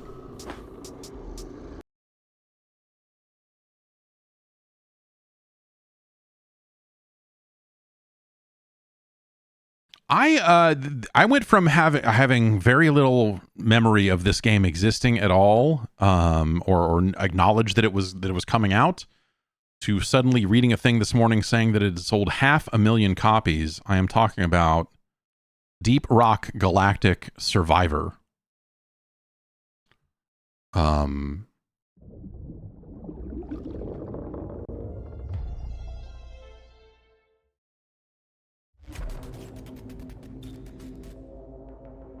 I think they announced this morning that they had sold 500,000 copies of this. I appreciate. Press almost any key to continue. Truth in main menus. That's my stance. That is my platform.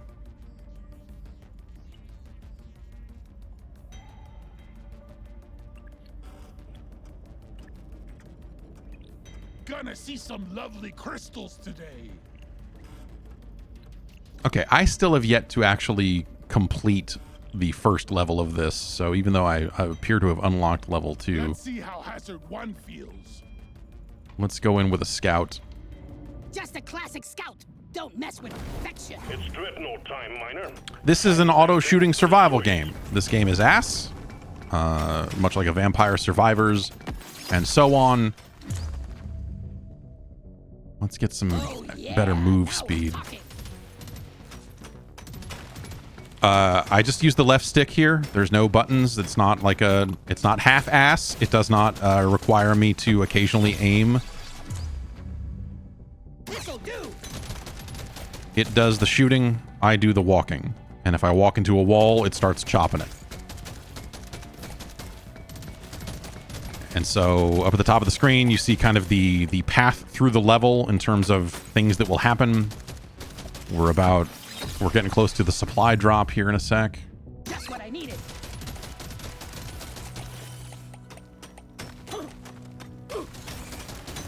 Got a blocked landing site for the supply pod. Get it cleared out, Miner. We have to get all this out of the way so the supply pod can come in.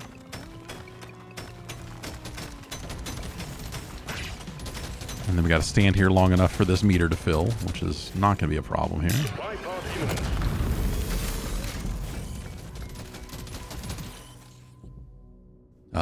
This will make it so when we collect health, it will also increase our max HP, which seems real good. This is the health. Red sugar. I've played Deep Rock Galactic, but I don't remember a ton about it, so I'm sure that is something in the main game. Okay. A boomerang. Interesting.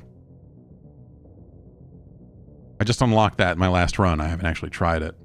So let's try a boomerang.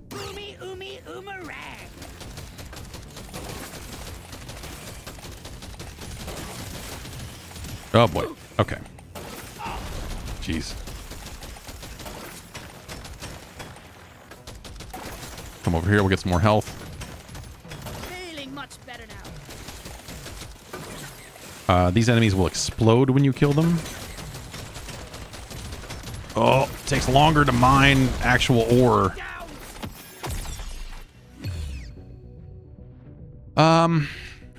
Reload speed on the boomerang. More boomerangs.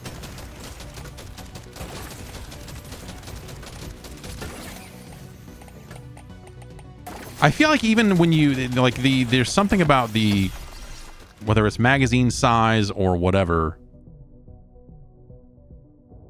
Looks beautiful.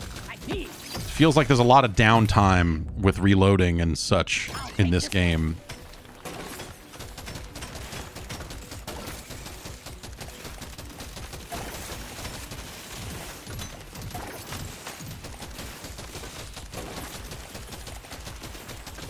Oh, I have not been collecting mushrooms either. And now that the meter is full, the level boss appears. Wait, didn't I get the thing that makes it so my max health increases when I get that? It's not letting me pick up the heals. It should, even though I'm at full health, because I got I got the ability to, like, I should be able to pick these up and increase my max, I thought. Well, maybe if I take damage. Okay, yeah, that worked. I feel like it didn't work like that last night, but maybe I'm crazy. Let's increase damage on the boomerang, because that's a rare upgrade, might as well. We want to get the boomerang up to level 12 if we can, because that'll unlock the ability to overclock it in subsequent runs. Oh boy. Okay. That's can't walk through there. The ground is not ground. Be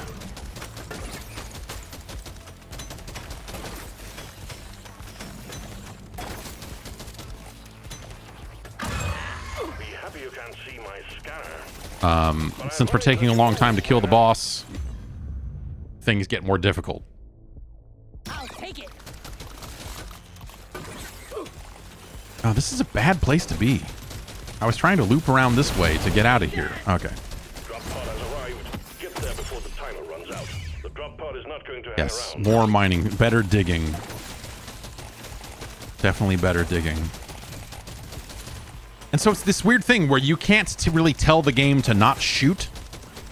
And so if you want to spend more time in a level because you're trying to collect all the mushrooms or trying to, you know, or trying to do something, and the boss is out there already, you will eventually kill the boss. And in a weird way, that's almost kind of frustrating because as soon as the boss dies, you have 30 seconds to get to this drop pod. Okay, so at level 6, we get to pick one of these. Let's make it, piercing shots, actually. Piercing shots. Stage 1 cleared. Be sure to spend your gold and nitro before the next stage.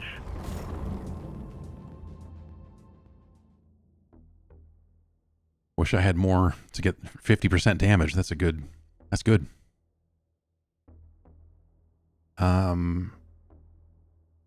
go with that. And we'll take some armor.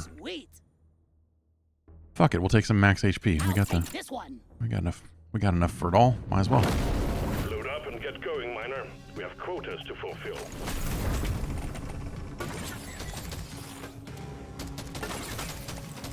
This is gonna be a walk in the park.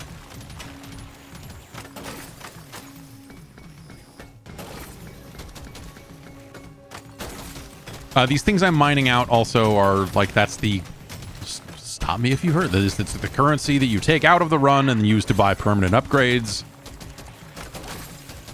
Like every game has nowadays. But this is the in-run currency. The nitra and the gold doesn't stay with you. Prepare to fight for your life. A big swarm is approaching. We need 2 more of those flowers if we can find them. Let's not go that way. The exploding guys are over there. Oh, the exploding guys are over here too, turns out.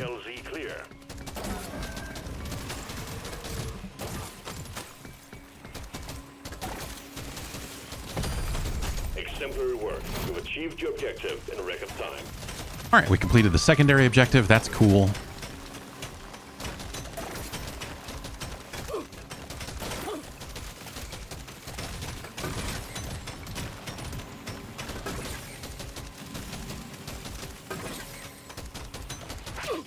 Oh boy. Okay, we just took a whole lot of damage. That's bad. I'll take it. I don't know a lot about video games, but what I do know is you want to not die. In a general sense. I mean, your mileage may vary. Alien, go. Prepare to fight for your life. Great, another swarm. I need to get up here and... Oh, fuck. Just gotta stand here. The supply thing will drop on them and eventually kill a bunch of these guys, but... Oh, come on, get them! Thank you. Increase healing granted on level up. Because we need that. Oh, this is not a good place to be. At all. Another case of, like, because I never stopped shooting... I had to walk past an exploding guy there. And because you never stop shooting, being close to an exploding guy is fucked. Because you will shoot the exploding guy and you will blow up and die. Here's our permanent upgrades. It takes a mix of the credits that you earn somehow and then the the things that you mine while you're mining. Let's buy this one for more movement speed. Let's try that again. See some lovely. I'll do a hazard. Let's try that again. Classic scout. Don't mess with Find the dreadnought. Let's try that again. The dreadnought. Return in time for sandwiches and beers. You can do this alone.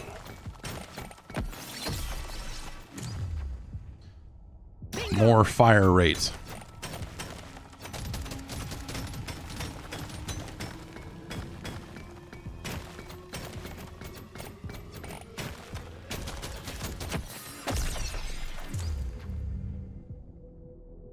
So I think it says increase weapon level by 2, but I don't think that actually gives you any stats. I think it just puts you closer up the tree to the next like branching point upgrade, which is, I mean, that's valuable.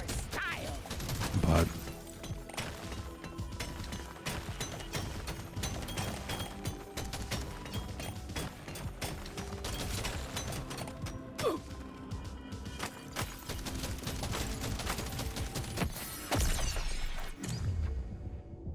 now, Raring to try this out. that's a hot fire rate upgrade right there.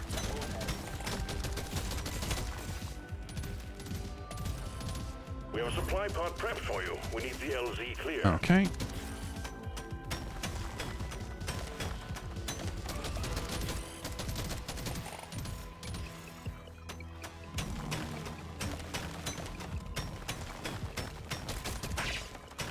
I am always hoping for that one that increases your max HP to show up in these things. It did not show up this time, but gain XP when you take damage. I'm not having XP problems by the end of a run. Like usually, you know, you're really stacking it up. It's not really too much of a problem. So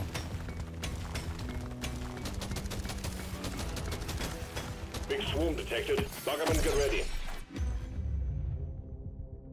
let's take the sniper rifle. But it'll do the job. And also let's get out of this spot because we're pinned.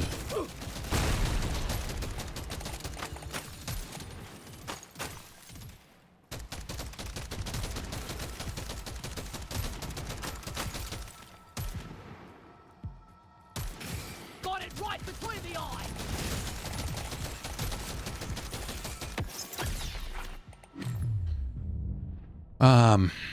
Let's take more damage on that guy.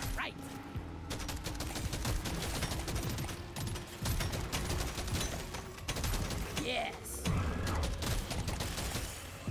I've not, yeah, people talking about Steam Deck. I have not tried it on the Steam Deck. I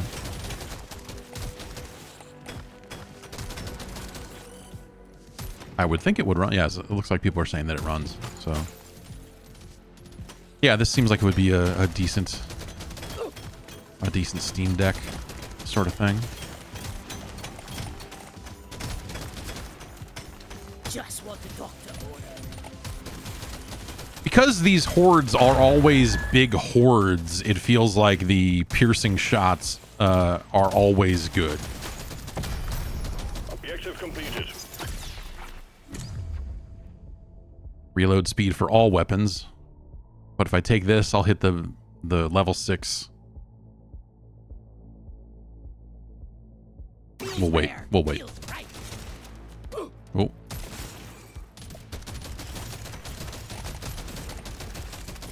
So I like the way that, you know, if you're, you know, this really only is fully viable after you've put some upgrades into your dig speed. But I like the idea that, like, if you're just kind of surrounded, there's usually a pathway for you to just dig your way out. Speaking of move speed, let's take a little more. I want to get some move speed because I feel like your movement is slow enough that when you get to the final boss at the end of level 5, oh boy, it is a pain in the ass. Ah, see, right there again, close to an exploding guy, but no real other option. Let's take damage.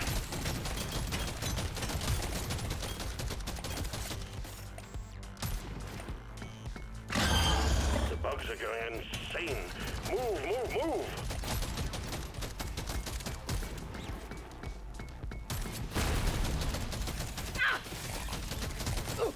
Drop pod has arrived. Get there before the timer runs out. The drop pod is not going to Okay, hang around. we can go with cold damage, or we can go with 15 damage and 25% reload. We're gonna go cold. That seems like it'd be fun. Let's try it.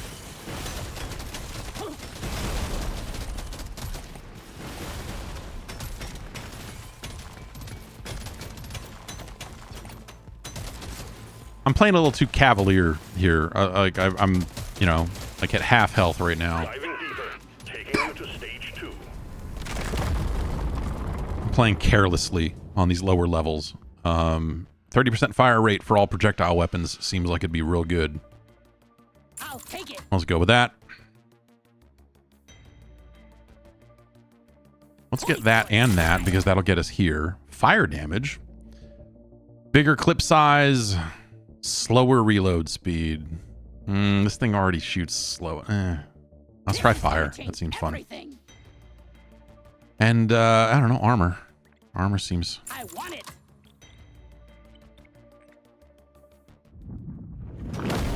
There's work to be done. Up and at 'em, Miner.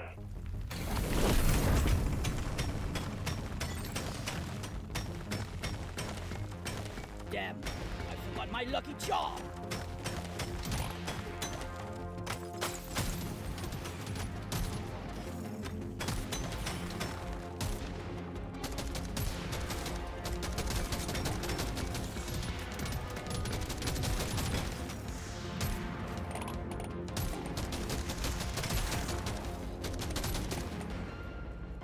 Okay, so it looks like we've got swarm, and then the supply pod is shortly after that, and then another swarm later on. Here's the secondary objective stuff. Big swarm detected. Lock up and get ready. Gotta go.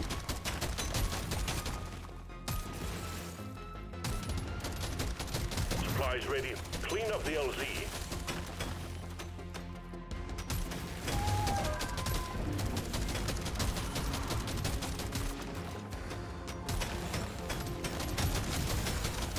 Oh yeah.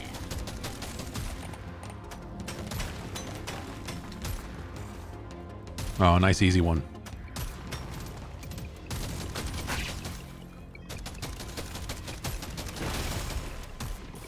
We got a launch. Supplies inbound. Okay. Maximum HP. Let's go with faster reload speed.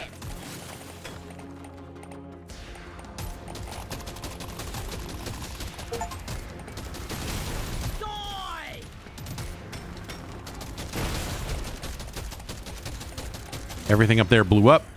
That's cool. Yes. The swarm is heading your way. Load up. Oh yeah, now we're talking. Exemplary work. You've achieved your objective in record time.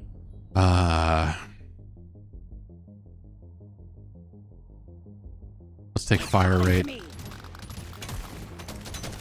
Oh, gotta go. Oh. Reload speed. Shoot fast, shoot often.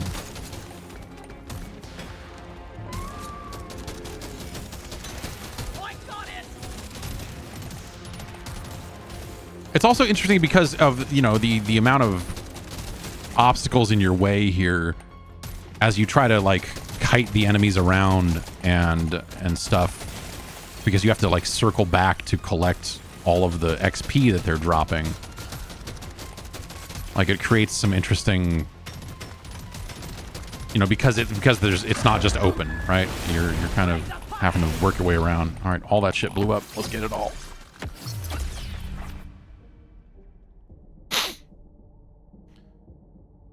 This thing, the Zukov 4-direction shoot thing, is kind of weird, but let's try it. Let's go with more reload speed. So I'd like to get that thing up to level 12 for another fun upgrade.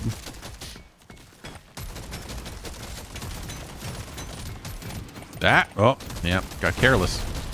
Whatever, on some level I kind of need to take damage because I don't want to be at maximum HP because I want to collect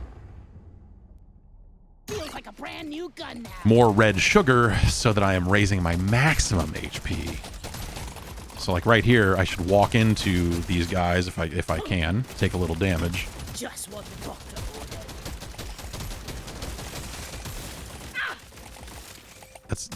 I should just be able to collect those at max health. Objective completed, Miner. Get to the drop pod before it heads back to orbit. More damage. More damage, he said.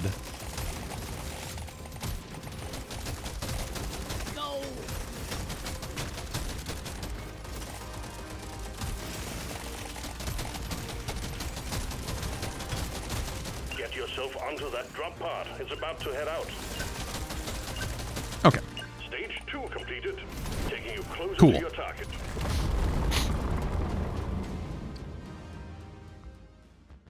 I can level that gun up, but I need to hit 12 with this before I get anything. So let's get this other stuff first and think about it. Better fire rate for all weapons. Well, I guess now this is the only thing we got, right? So. Gorgeous gun for a gorgeous dwarf. Get Cool. to work. There's aliens to be killed and gold to be mined.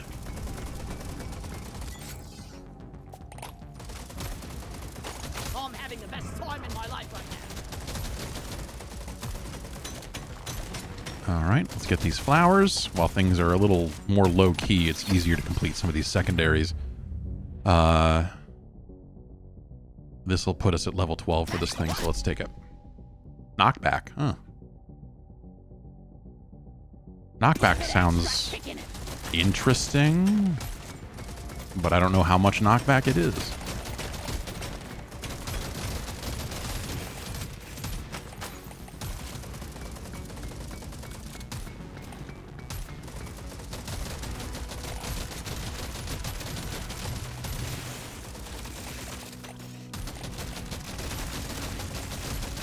The swarm is heading your way. Load up.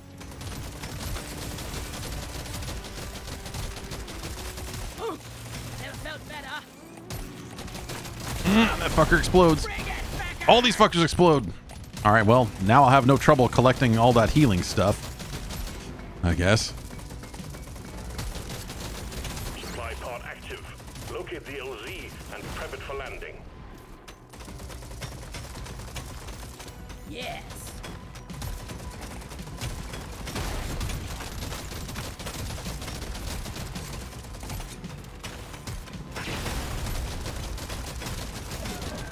Yeah, walk on in here. Come on, come on. Crush them. All right. Healing on level up, or do I want to further increase my maximum hit points? I'll take them.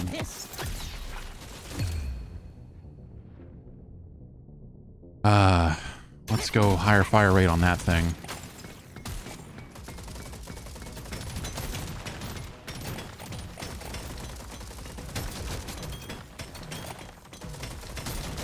The scanner just lit up like Uh-oh. a tree. Yeah. We got a swarm incoming.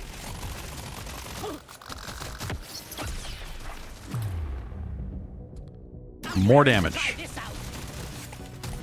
Yeah, I think this is a really good one of those. I think it has a pretty different feel to it because of the mining aspect and the layout of the levels and the mines and stuff. I think that kind of it gives it its own feel.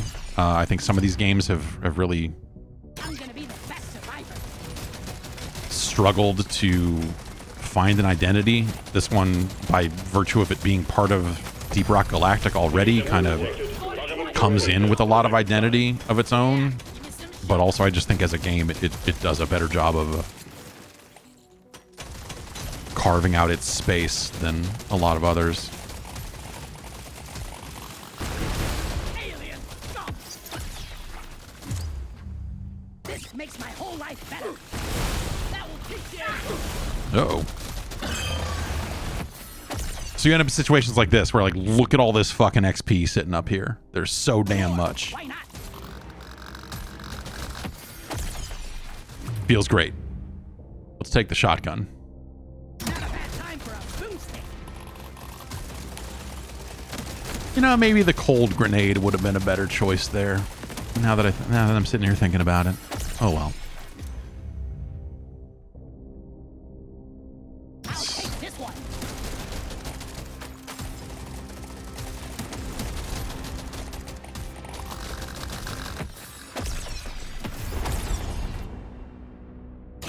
I like a nice crit chance.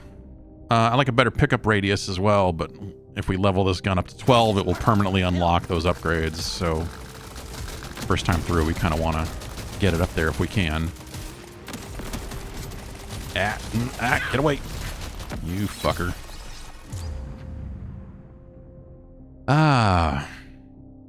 Better reload speed for the shotgun. Again, I feel like there's just like, look at how, you know, there's even with 4 weapons, there's still plenty of time that I'm not shooting because of the amount of reloads and fire rate and whatever else. Give me that.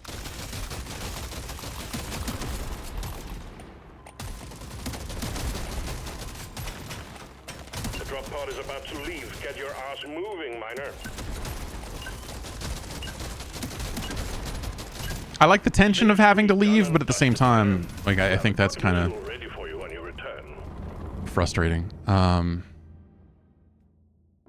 we don't have enough for this. Did I take any status effects? Okay. Oh, I didn't even notice it showed the arrows on the guns down there. Look at that. So this would enhance the status effect damage on that sniper rifle, but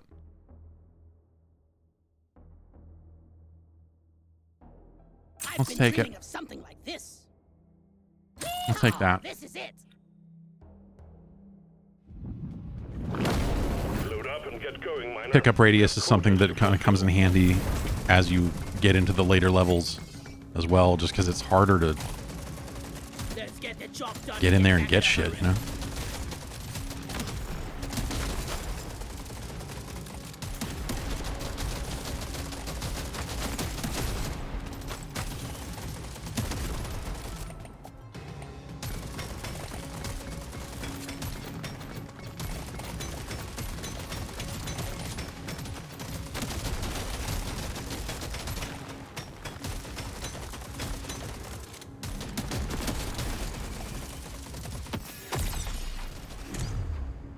Plus 50 max HP. That's sure. Sure.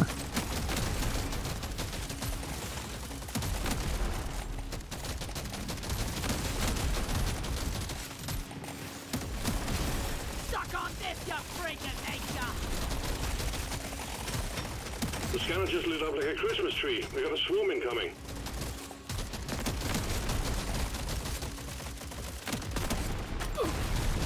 Yep.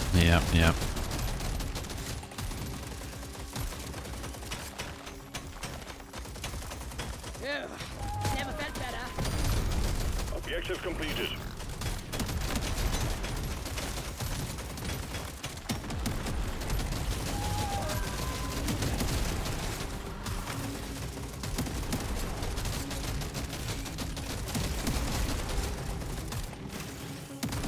I could have sworn playing this last night that I was going around picking up the red sugar and just raising my max even though I was at full health. I could have sworn I was doing that. It's really weird. It's like, maybe I'm just crazy. Okay. Piercing shots. Lower fire rate, more damage, but also piercing shots. That just feels like the right answer considering how stacked up these enemies get. But, you know, that's going to be less damaging to the end boss, which I have yet to beat. So maybe that's... yeah, more mining speed. Oh, yeah. Increase all kinetic damage. I've got 4 kinetic guns, so no downside there. Higher rarity items, why not? Let's take extra HP. The swarm is heading your way. Load up.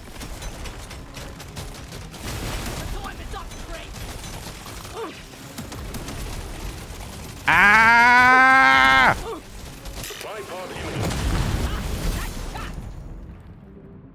Gain XP when you take damage. Small chance to find XP when mining any kind of rock. Oh, the shield. Yeah. Better, yeah, plus crit chance. Better fire rate for all weapons.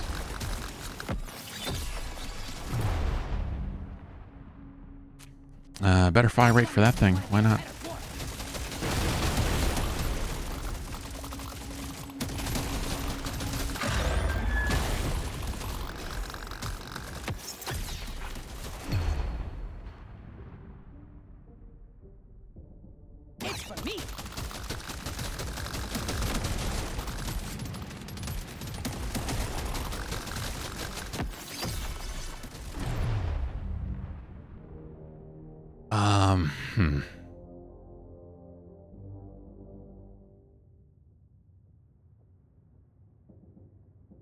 I mean, if we keep getting this working on getting this to 12, then we'll eventually unlock stuff that'll be useful in later runs. But realistically, am I going to hit 12 on either of these by the end of this run? Maybe not. So let's go with more crit chance.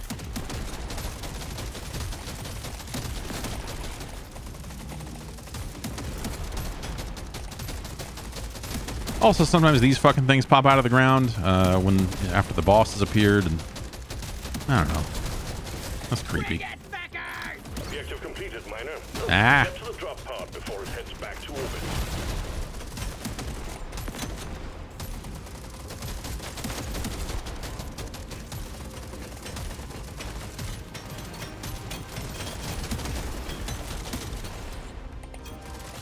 Well, that's...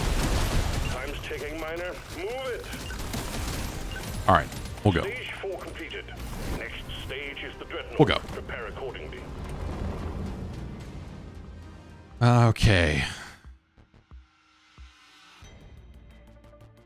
Yeah, better reload speed on everything. Seems like it'll be real good right now. Let's go with better fire rate on that thing, because might as well.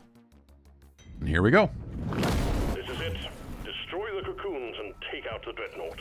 Good luck, Miner.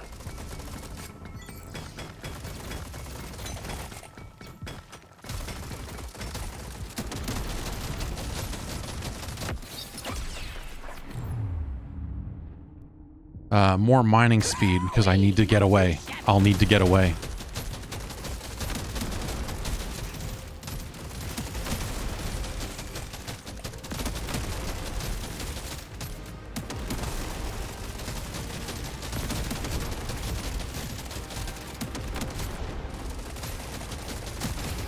Suck on this, you freak of nature!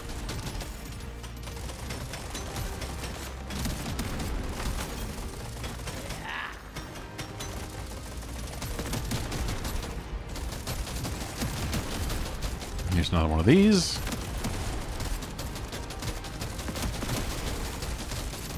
So I think if you burst open the cocoons yourself, you get this flying enemy, but if they burst open when the time hits on the thing across the top, they are more substantial enemies.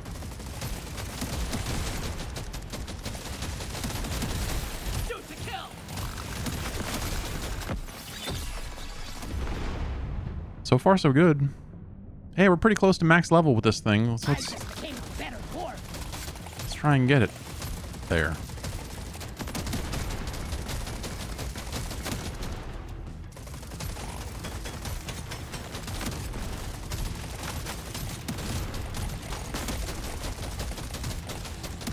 Okay, if I were a tiny cocoon, where would I hide?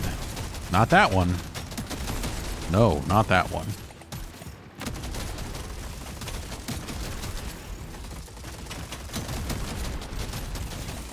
Supply pod LZ is full of crap.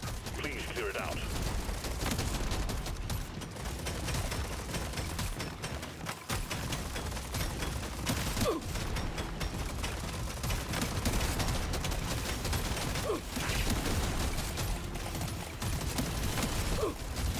Ah. Didn't see that coming, sucker! Gain XP on damage, maybe? I don't know. I don't know what the right answer is here. I mean, this is the last stage, so...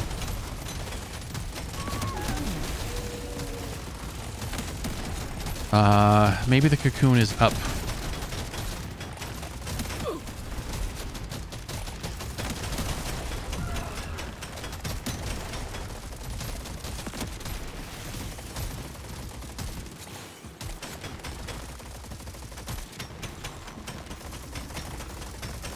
Yes.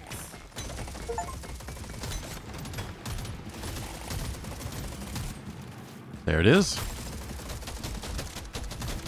Well, that works, I guess. Now fly over here so I can shoot you some more.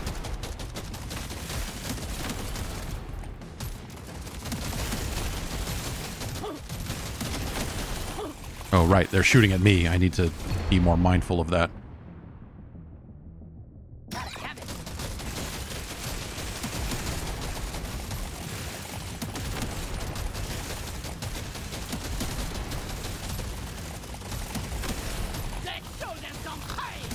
All right, cool.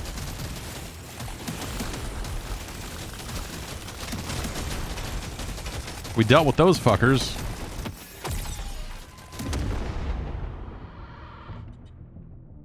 This works.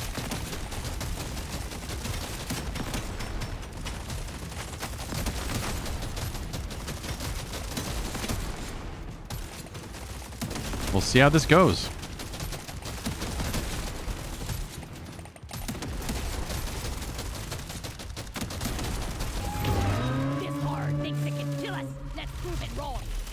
Oh boy. It jumps, so that's bad. I have already fucked this up.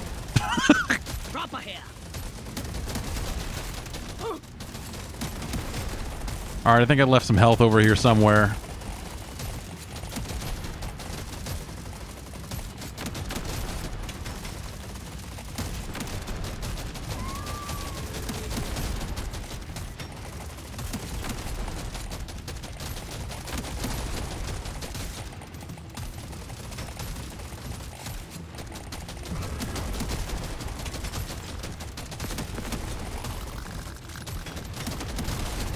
Oh, that's bad. This is not a... This is...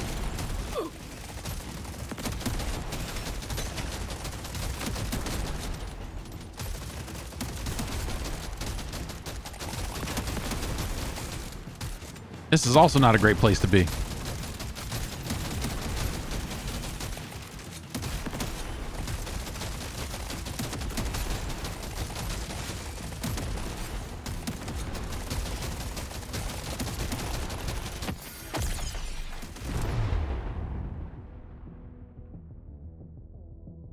Let's go with I need to do more damage. I need to kill.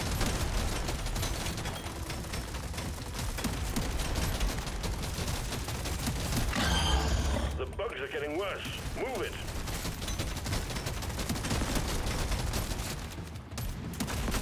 This is, I hesitate to say, this is going okay. Feel much better now.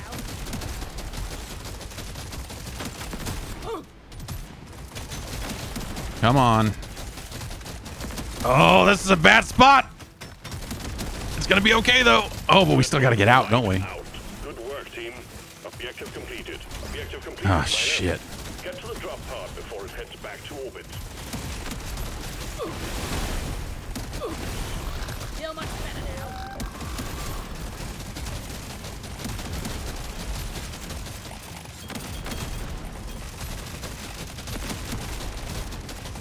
Gotta move on, Miner. The drop pod will head out momentarily. Just the upgrade I was looking for. That is another one for the books. Fuck, dude. Eliminated. We're pulling you home.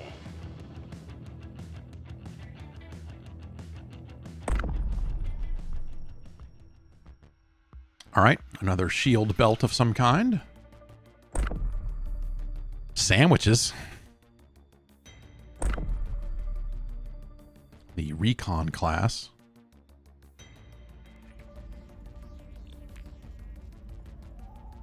Man. I would have thought all these would have been lit up with how much I was getting there, but I guess not. Increased damage, reload speed, armor, crits.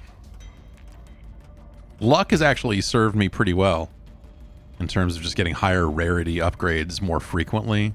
Like when I bought that first pip of it, it was actually pretty good. Let's take crit up.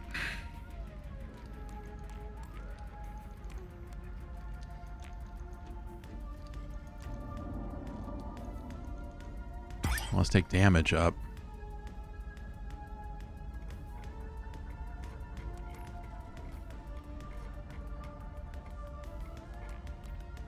I could also buy one more of these and then buy that. Oh, let's see. I've got 6 of those, but I would need 10 for an upgrade. I only need 1 of those to increase max HP, so that's a relatively cheap upgrade. And that's all we're going to get out of it, I think.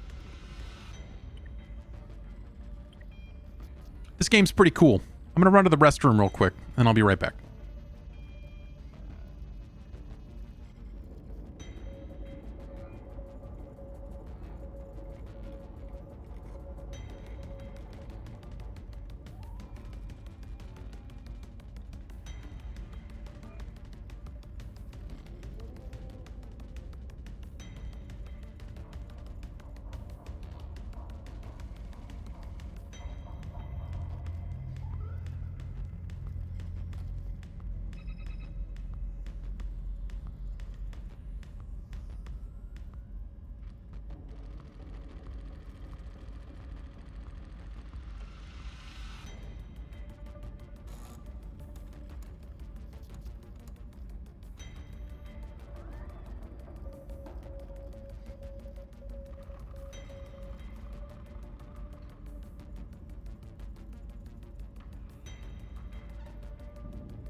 Okay. All right, well now I've got all the biomes open. That's kind of cool. Hi-ho, Let's see what this one looks like. It's to the bow we go. I'll do a hazard one.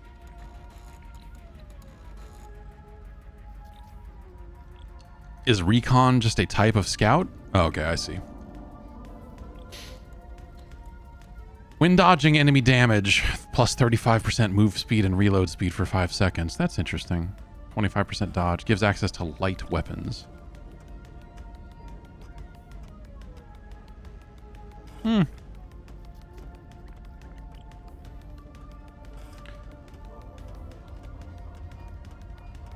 Let's try Gunner, just so you can see what a different. This is it. Either the dreadnought goes, or we send in another dwarf. You'll be on your own in there. Make it count. Oh, what is the growing stuff?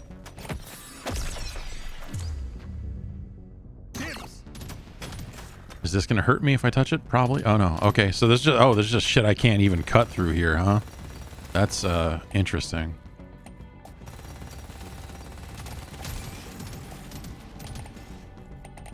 Looks like the same enemies, I guess.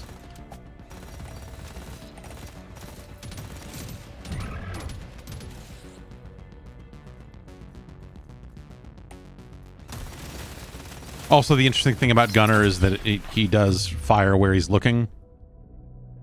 I always waste my money on cosmetics.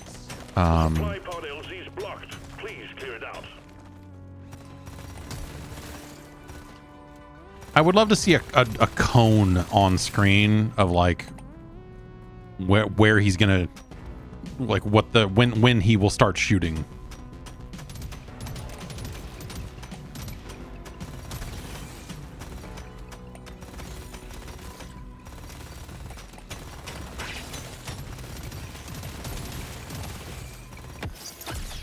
Landing zone ready. Impact imminent. This makes my whole smushed. Nice. Plus 70 max HP and plus 2 life regen. Wow. Sure. Why not? Sure. Why not? Big swarm detected. Buggerman, get ready.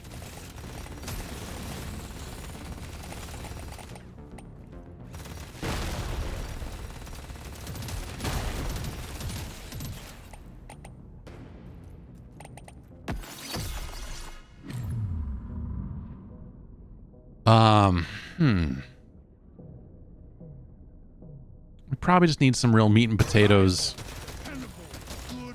type of gun that's gonna shoot behind us when we need it, especially if we're mining.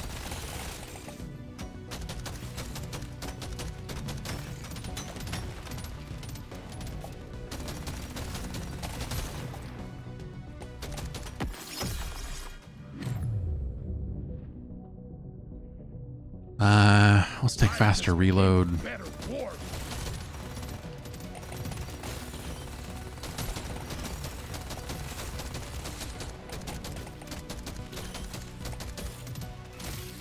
you in hell.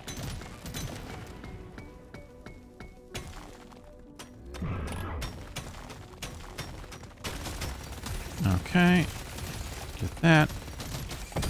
There's that. You got them all. More mining. Better dwarf than yesterday.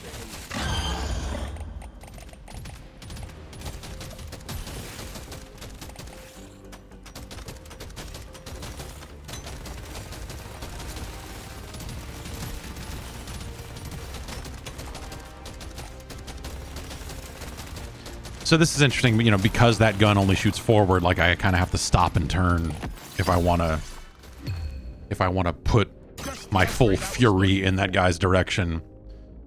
Doubles your armor while the weapon is reloading, but slower reload speed? No. We want I'm clocking it to 11. more of everything.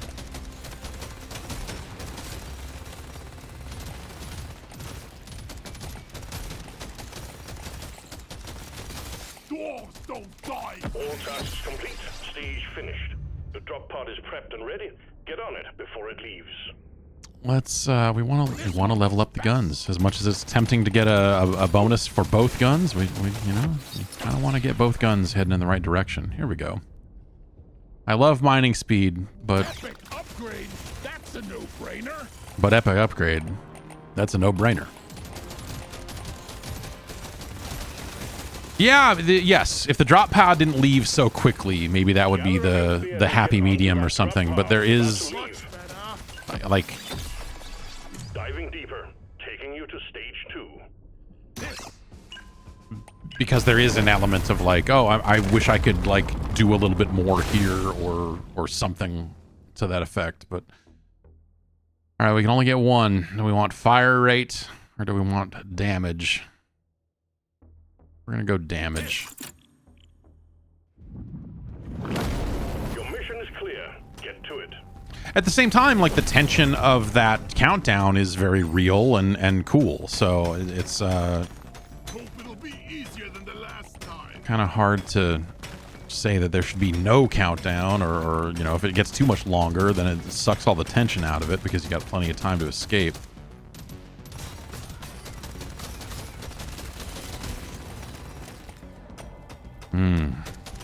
Cutting through this stuff, I could really go for just a pack of ramen right now. Just dry ramen, just crunch into it, you know?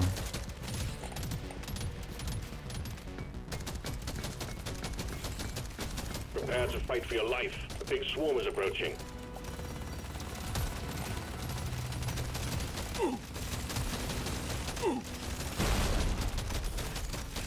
Oh, that's not a good place for us. This is bad.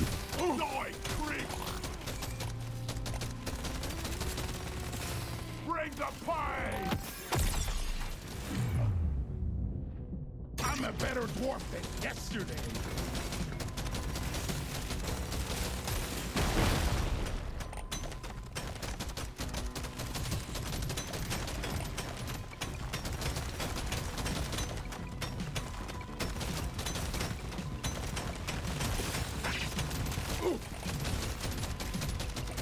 Yeah, just stand right there, fuckers. Should've worn a hard hat, stupids.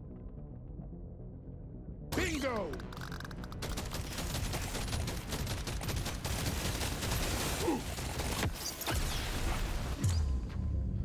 This makes my whole Okay, let's go electrical because that seems like something that would chain. I assume it is chain lightning. It doesn't necessarily specify. Let's go faster fire rate on that. I feel like the gunner having a weapon that shoots forward is a really interesting idea that I don't think I like, but I appreciate that it's there.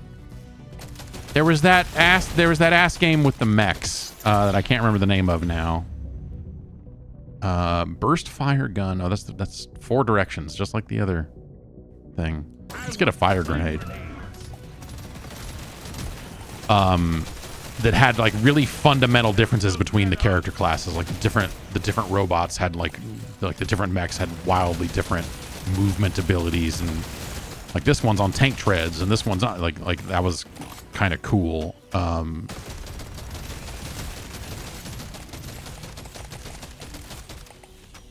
You think base digging is too slow? Like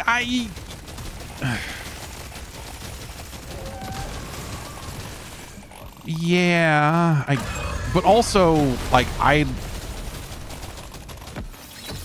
again, like it's that push and pull of like how much tension do you want to build and how do you build it, right? The slow dig speed is what keeps you from just running away from every problem, you know? It forces you to kind of pick your shots and stay ahead of them, and you know, like you really got to think about your positioning a little bit more than you would otherwise, and I kind of like that. But also, yeah, kind of.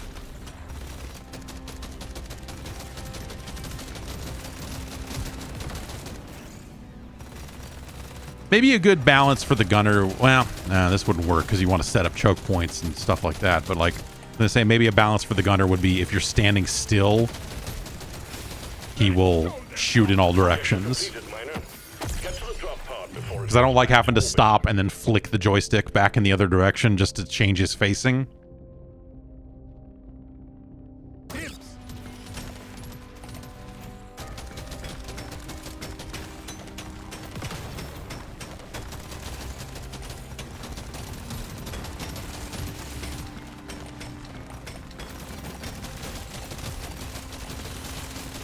Time's ticking, Miner. Move it.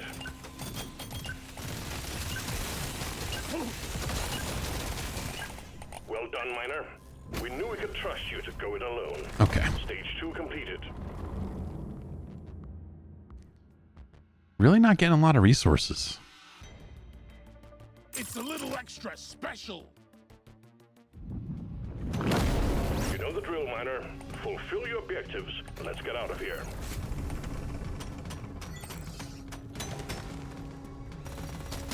That's handy. The thing landed on a deposit of the thing I need for the secondary objective and got me like 3/4 of the way there before the level even started.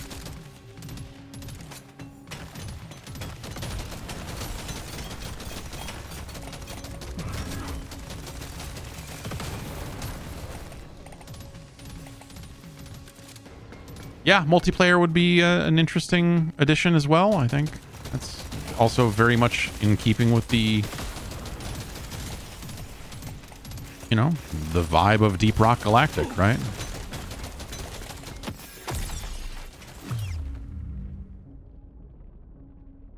This one suits me best.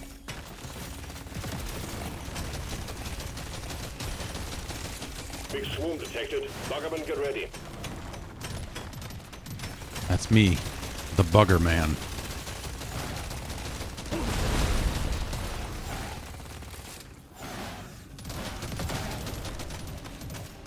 Too much crap in the way. Supplies can't land. Clear it out, Miner.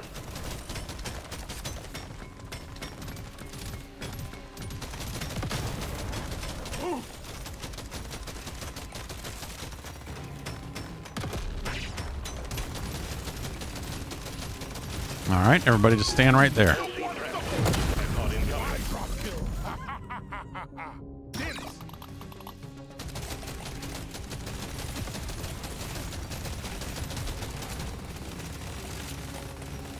A swarm is heading your way. Load up.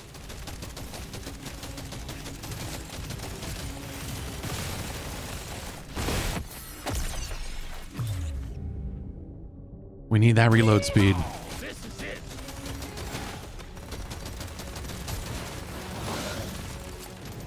I need it.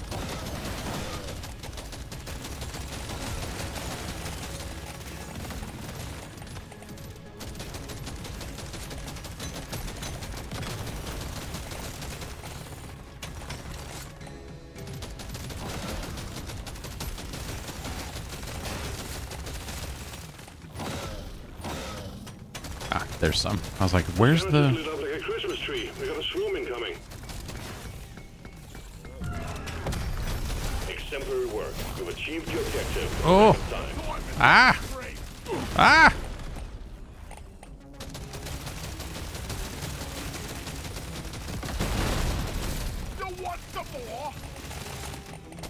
Yeah, I'm finding it actually like quite a bit more difficult to play as a character that fires forward. Yeah, plus 50% damage. I'll take that. How about I take that? How about we go with that?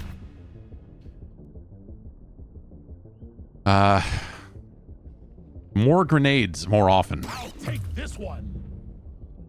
More yes, better reload speed, absolutely. We need to always be shooting.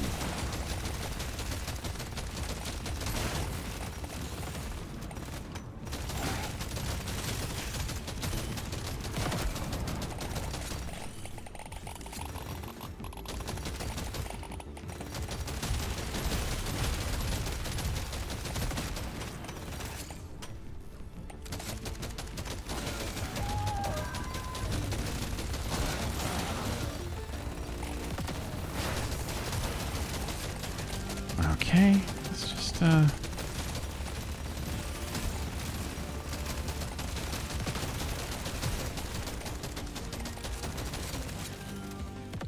oh, fuck, dude. Be happy you can't see my scar. Ah. But I advise that you move, miner. Oh, that's bad. Okay.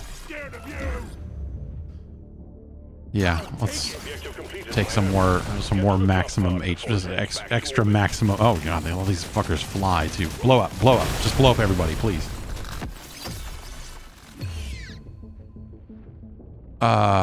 Shotgun. Easy to keep track of how many shots I have left.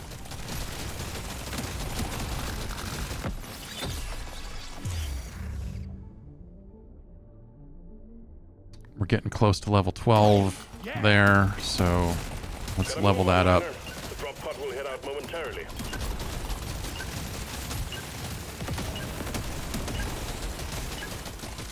That's one for the books. Taking you to stage 4, miner. Okay.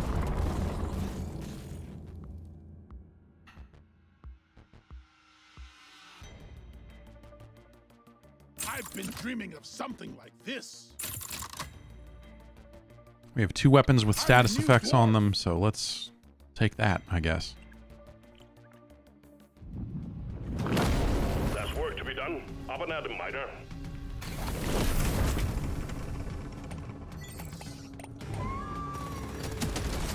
When the damn bugs start feeling like family, you know it's time to quit.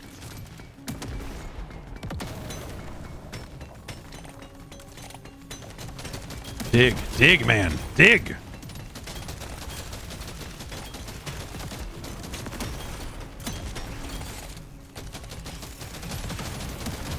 I was reading some of the updates or some of the things they were talking about doing in the future with this game, because this is still early access. And okay, what do we got? Lower fire rate. I don't like the double armor while reloading. That's piercing shots. Piercing shots. Look at all those numbers. Look at all those numbers popping off everything. That they were the little robot that's with you doesn't really do much of anything, and so they were talking about upgrades specific to the robot, so you could have builds that are really focused on like upgrading that robot to do cooler shit, which is neat. That sounds like a neat idea.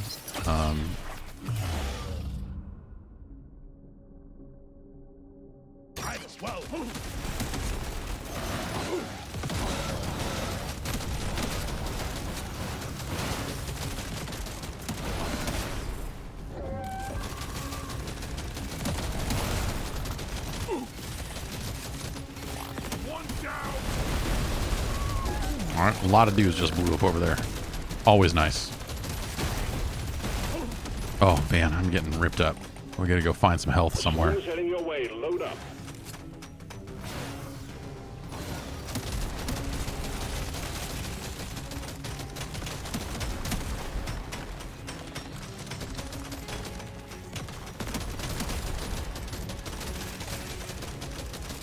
But yeah, I really the mining aspect of it, of just digging your way through stuff, I think is so fucking cool. Like this is just a neat game. It's a really solid spin, I think, on just like this type of game. The good old ass game. And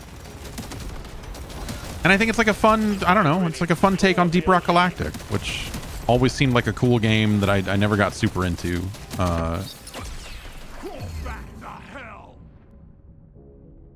Alright, if we can get this one up to 12, that'll be handy as well. So let's... These fucking things, man. I don't like them.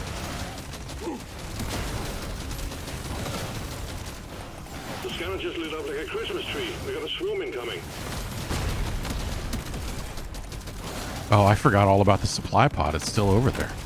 Alright.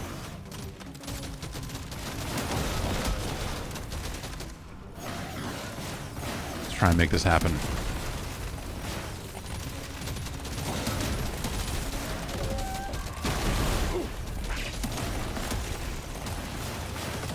It's nice thing about these guys that blow up and so on is, you know, sometimes the area just gets cleared out for you.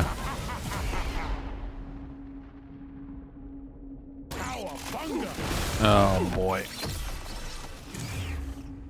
It's getting rough out here.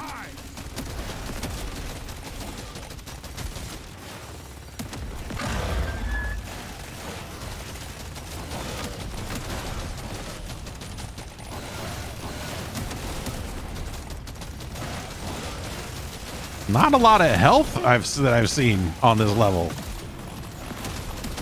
Not much.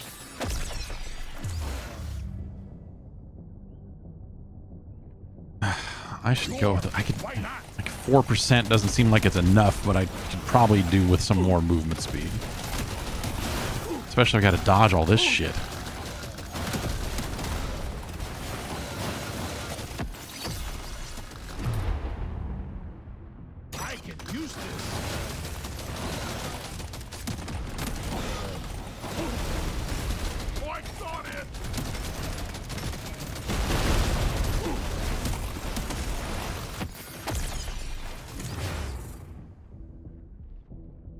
Oh boy. Okay. Oh yeah. Alien scum.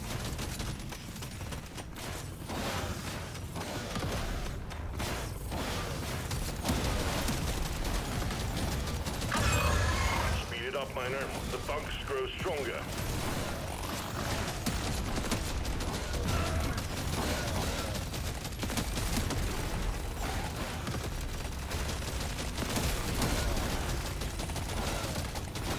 Yeah, like having one weapon that only fires forward is really... I feel like it's really messing me up. I don't know. Like, it definitely has its benefits, but it's just the downside of these situations where you're very clearly, like, on the run. And, you know, then you really only kind of have 3 of your 4 weapons doing what you need. Is, that's an interesting difference for sure.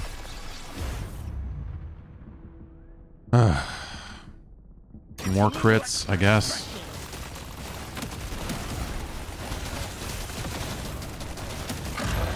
Threat level keeps increasing. You need to work faster. You don't see these every day.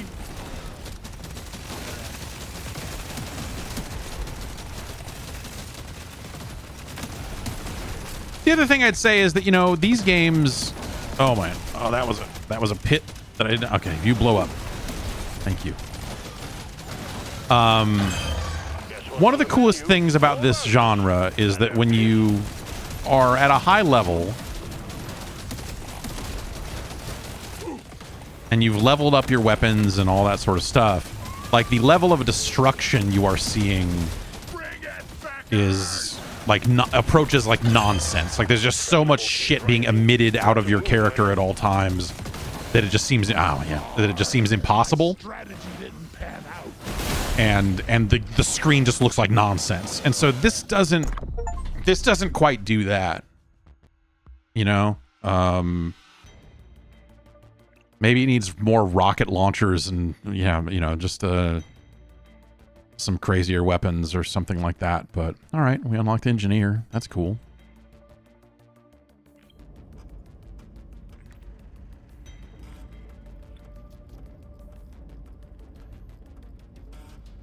But also, it seems like there's a lot of stuff in here. A cryo cannon and a Viper drone.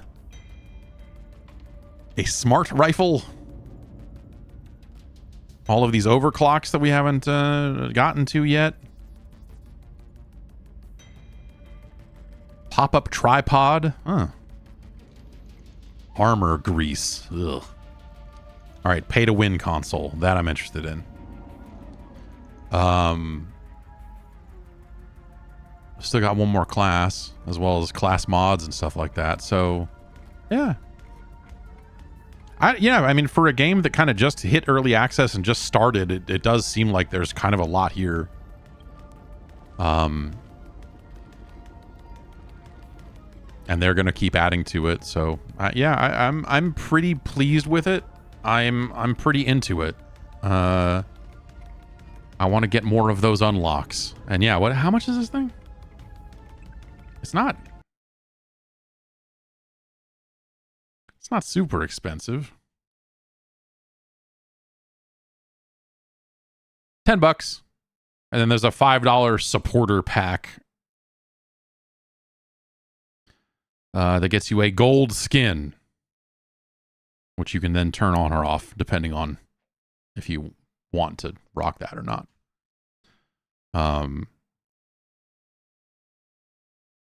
Yeah, $10 right now. And then what do they have? Yeah, so they have their current roadmap. Upgrading the robot, a new biome, more overclocks and artifacts, which are that's when you hit the set levels on the weapons. That's an overclock. The artifacts are the things that come out of the supply drops. Biome mutators. We want to add mutators to each biome to add more challenges than the hazards we currently have. Oh, yeah, I guess I haven't even played any of the higher difficulty levels on any of those levels either, huh?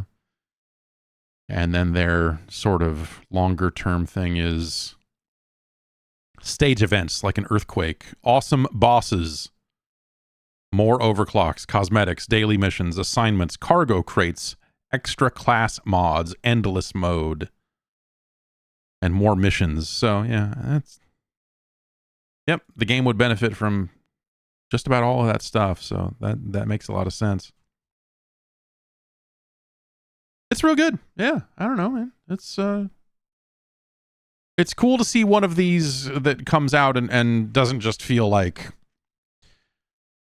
boy, I'd rather just be playing Vampire Survivors, you know? Like, I feel like the bulk of the games that came out in this form, you're just kind of looking at it and going like, yeah, no, okay, I see what you've done here. I too like Vampire Survivors. I just don't know how to make games. So congratulations, you got one up on me.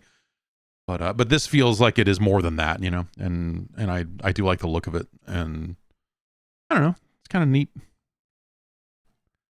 I like the idea of it being a Deep Rock Galactic game. I don't know. Like, I'm curious to see what that studio does across the board, right? Because this is like a good, you know, let's call it a relatively smallish thing that they're doing. But like Deep Rock Galactic seems like it's been wildly successful. Is that maybe overselling it a bit? But I feel like Deep Rock Galactic has been for a good long time. People have talked a lot about it. I guess I could look at player counts or something and try to determine its popularity, but I feel like that game has done well for sure. So, so presumably they get a chance to, whether they continue to iterate on that and this, or if they go and make something else. Like, I'd be curious. Deep Rock seems like I felt like the couple of times, like as someone who wasn't playing a ton of it, but came back to it after a good long time, like there was definitely a feeling of like, yeah, okay, like there's like a lot here. It seems like there's a lot happening here. But yeah, other games in the genre, yeah, Halls of Torment is a really good kind of one of these. I think Halls of Torment kind of does some really neat stuff.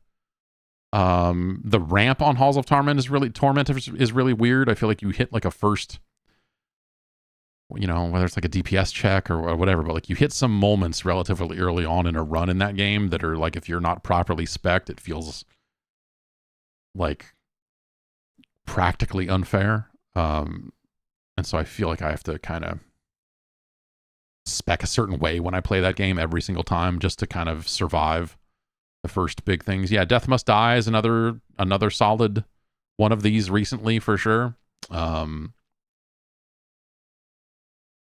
So it's kind of, I don't know, it's kind of cool to see like a whether, you know, we call it like a second generation of the ass game genre. Like there was Vampire Survivors hit, and we kind of had that run of copycats and all the other stuff. There were games before it too. I mean, it didn't exactly invent the genre, right? What is it, Magic Survival or whatever the heck the Android game is? Which I played a bunch of that. It's not, I don't know, it's not great, but hey. And then you have stuff like Hollow Cure and some of this other stuff that's coming along. Like, yeah, that stuff's like okay. There was the game from the Time Cube people, not Time Splitters, Time Warpers, Time Wasters is the game I'm thinking of. And Time Wasters is not awesome. I played a lot of it because I like the other games made by this studio, which are more kind of idle games, like Time Clickers and Time Warpers are both cool. But Time Wasters kind of didn't really do it for me. But it did get a ton of updates over the course of its early access run. So they did add, they eventually hit 1.0 on it. And I don't know if they're going to keep updating it or not, but they definitely, they refer to it as a bullet heaven game, which I know has kind of become not an official term for it, but I'm not a big fan of the bullet heaven term. It's not, and it doesn't fit a game like Deep Rock Galactic, which at high levels does not give you that crazy bullet pattern thing the way a bullet hell game does. So I just don't, the genre is more than that, is I guess Swarm Survivor. You've seen the term Swarm Survivor. I mean, isn't that just the Gears of War Horde mode at that point?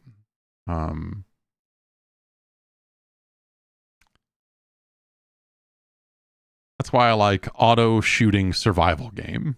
You have to survive, you shoot automatically. It's wordy, but there's a handy abbreviation for it.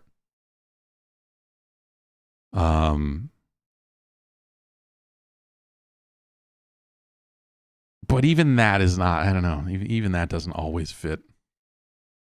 Yes, actually, yes, walking sim. There you go. These are the actual walking simulators because all you do is move the left stick. There you go. That's going to do it for me here. I'll be back on Friday to rank 8-bit Nintendo games. You want to get your requests in for that, you can join the Gerstmann Advisory Panel over on the Patreon. Patreon.com/Jeff Gerstmann. We've got a lot of requests in the queue right now, so I'll definitely take a lot of those. Or not a lot of them, but this might be the week we hit number 200 on the list. I think we're up to 195. So if we can manage to get through 5 games, then we'll have 200 games on the list, which is very exciting to have a top 200. So be sure to come on back and see if we make it. If the games are long, we might not. You never know. Anyway, until then, I'm heading out. Have a good one, and I will see you then.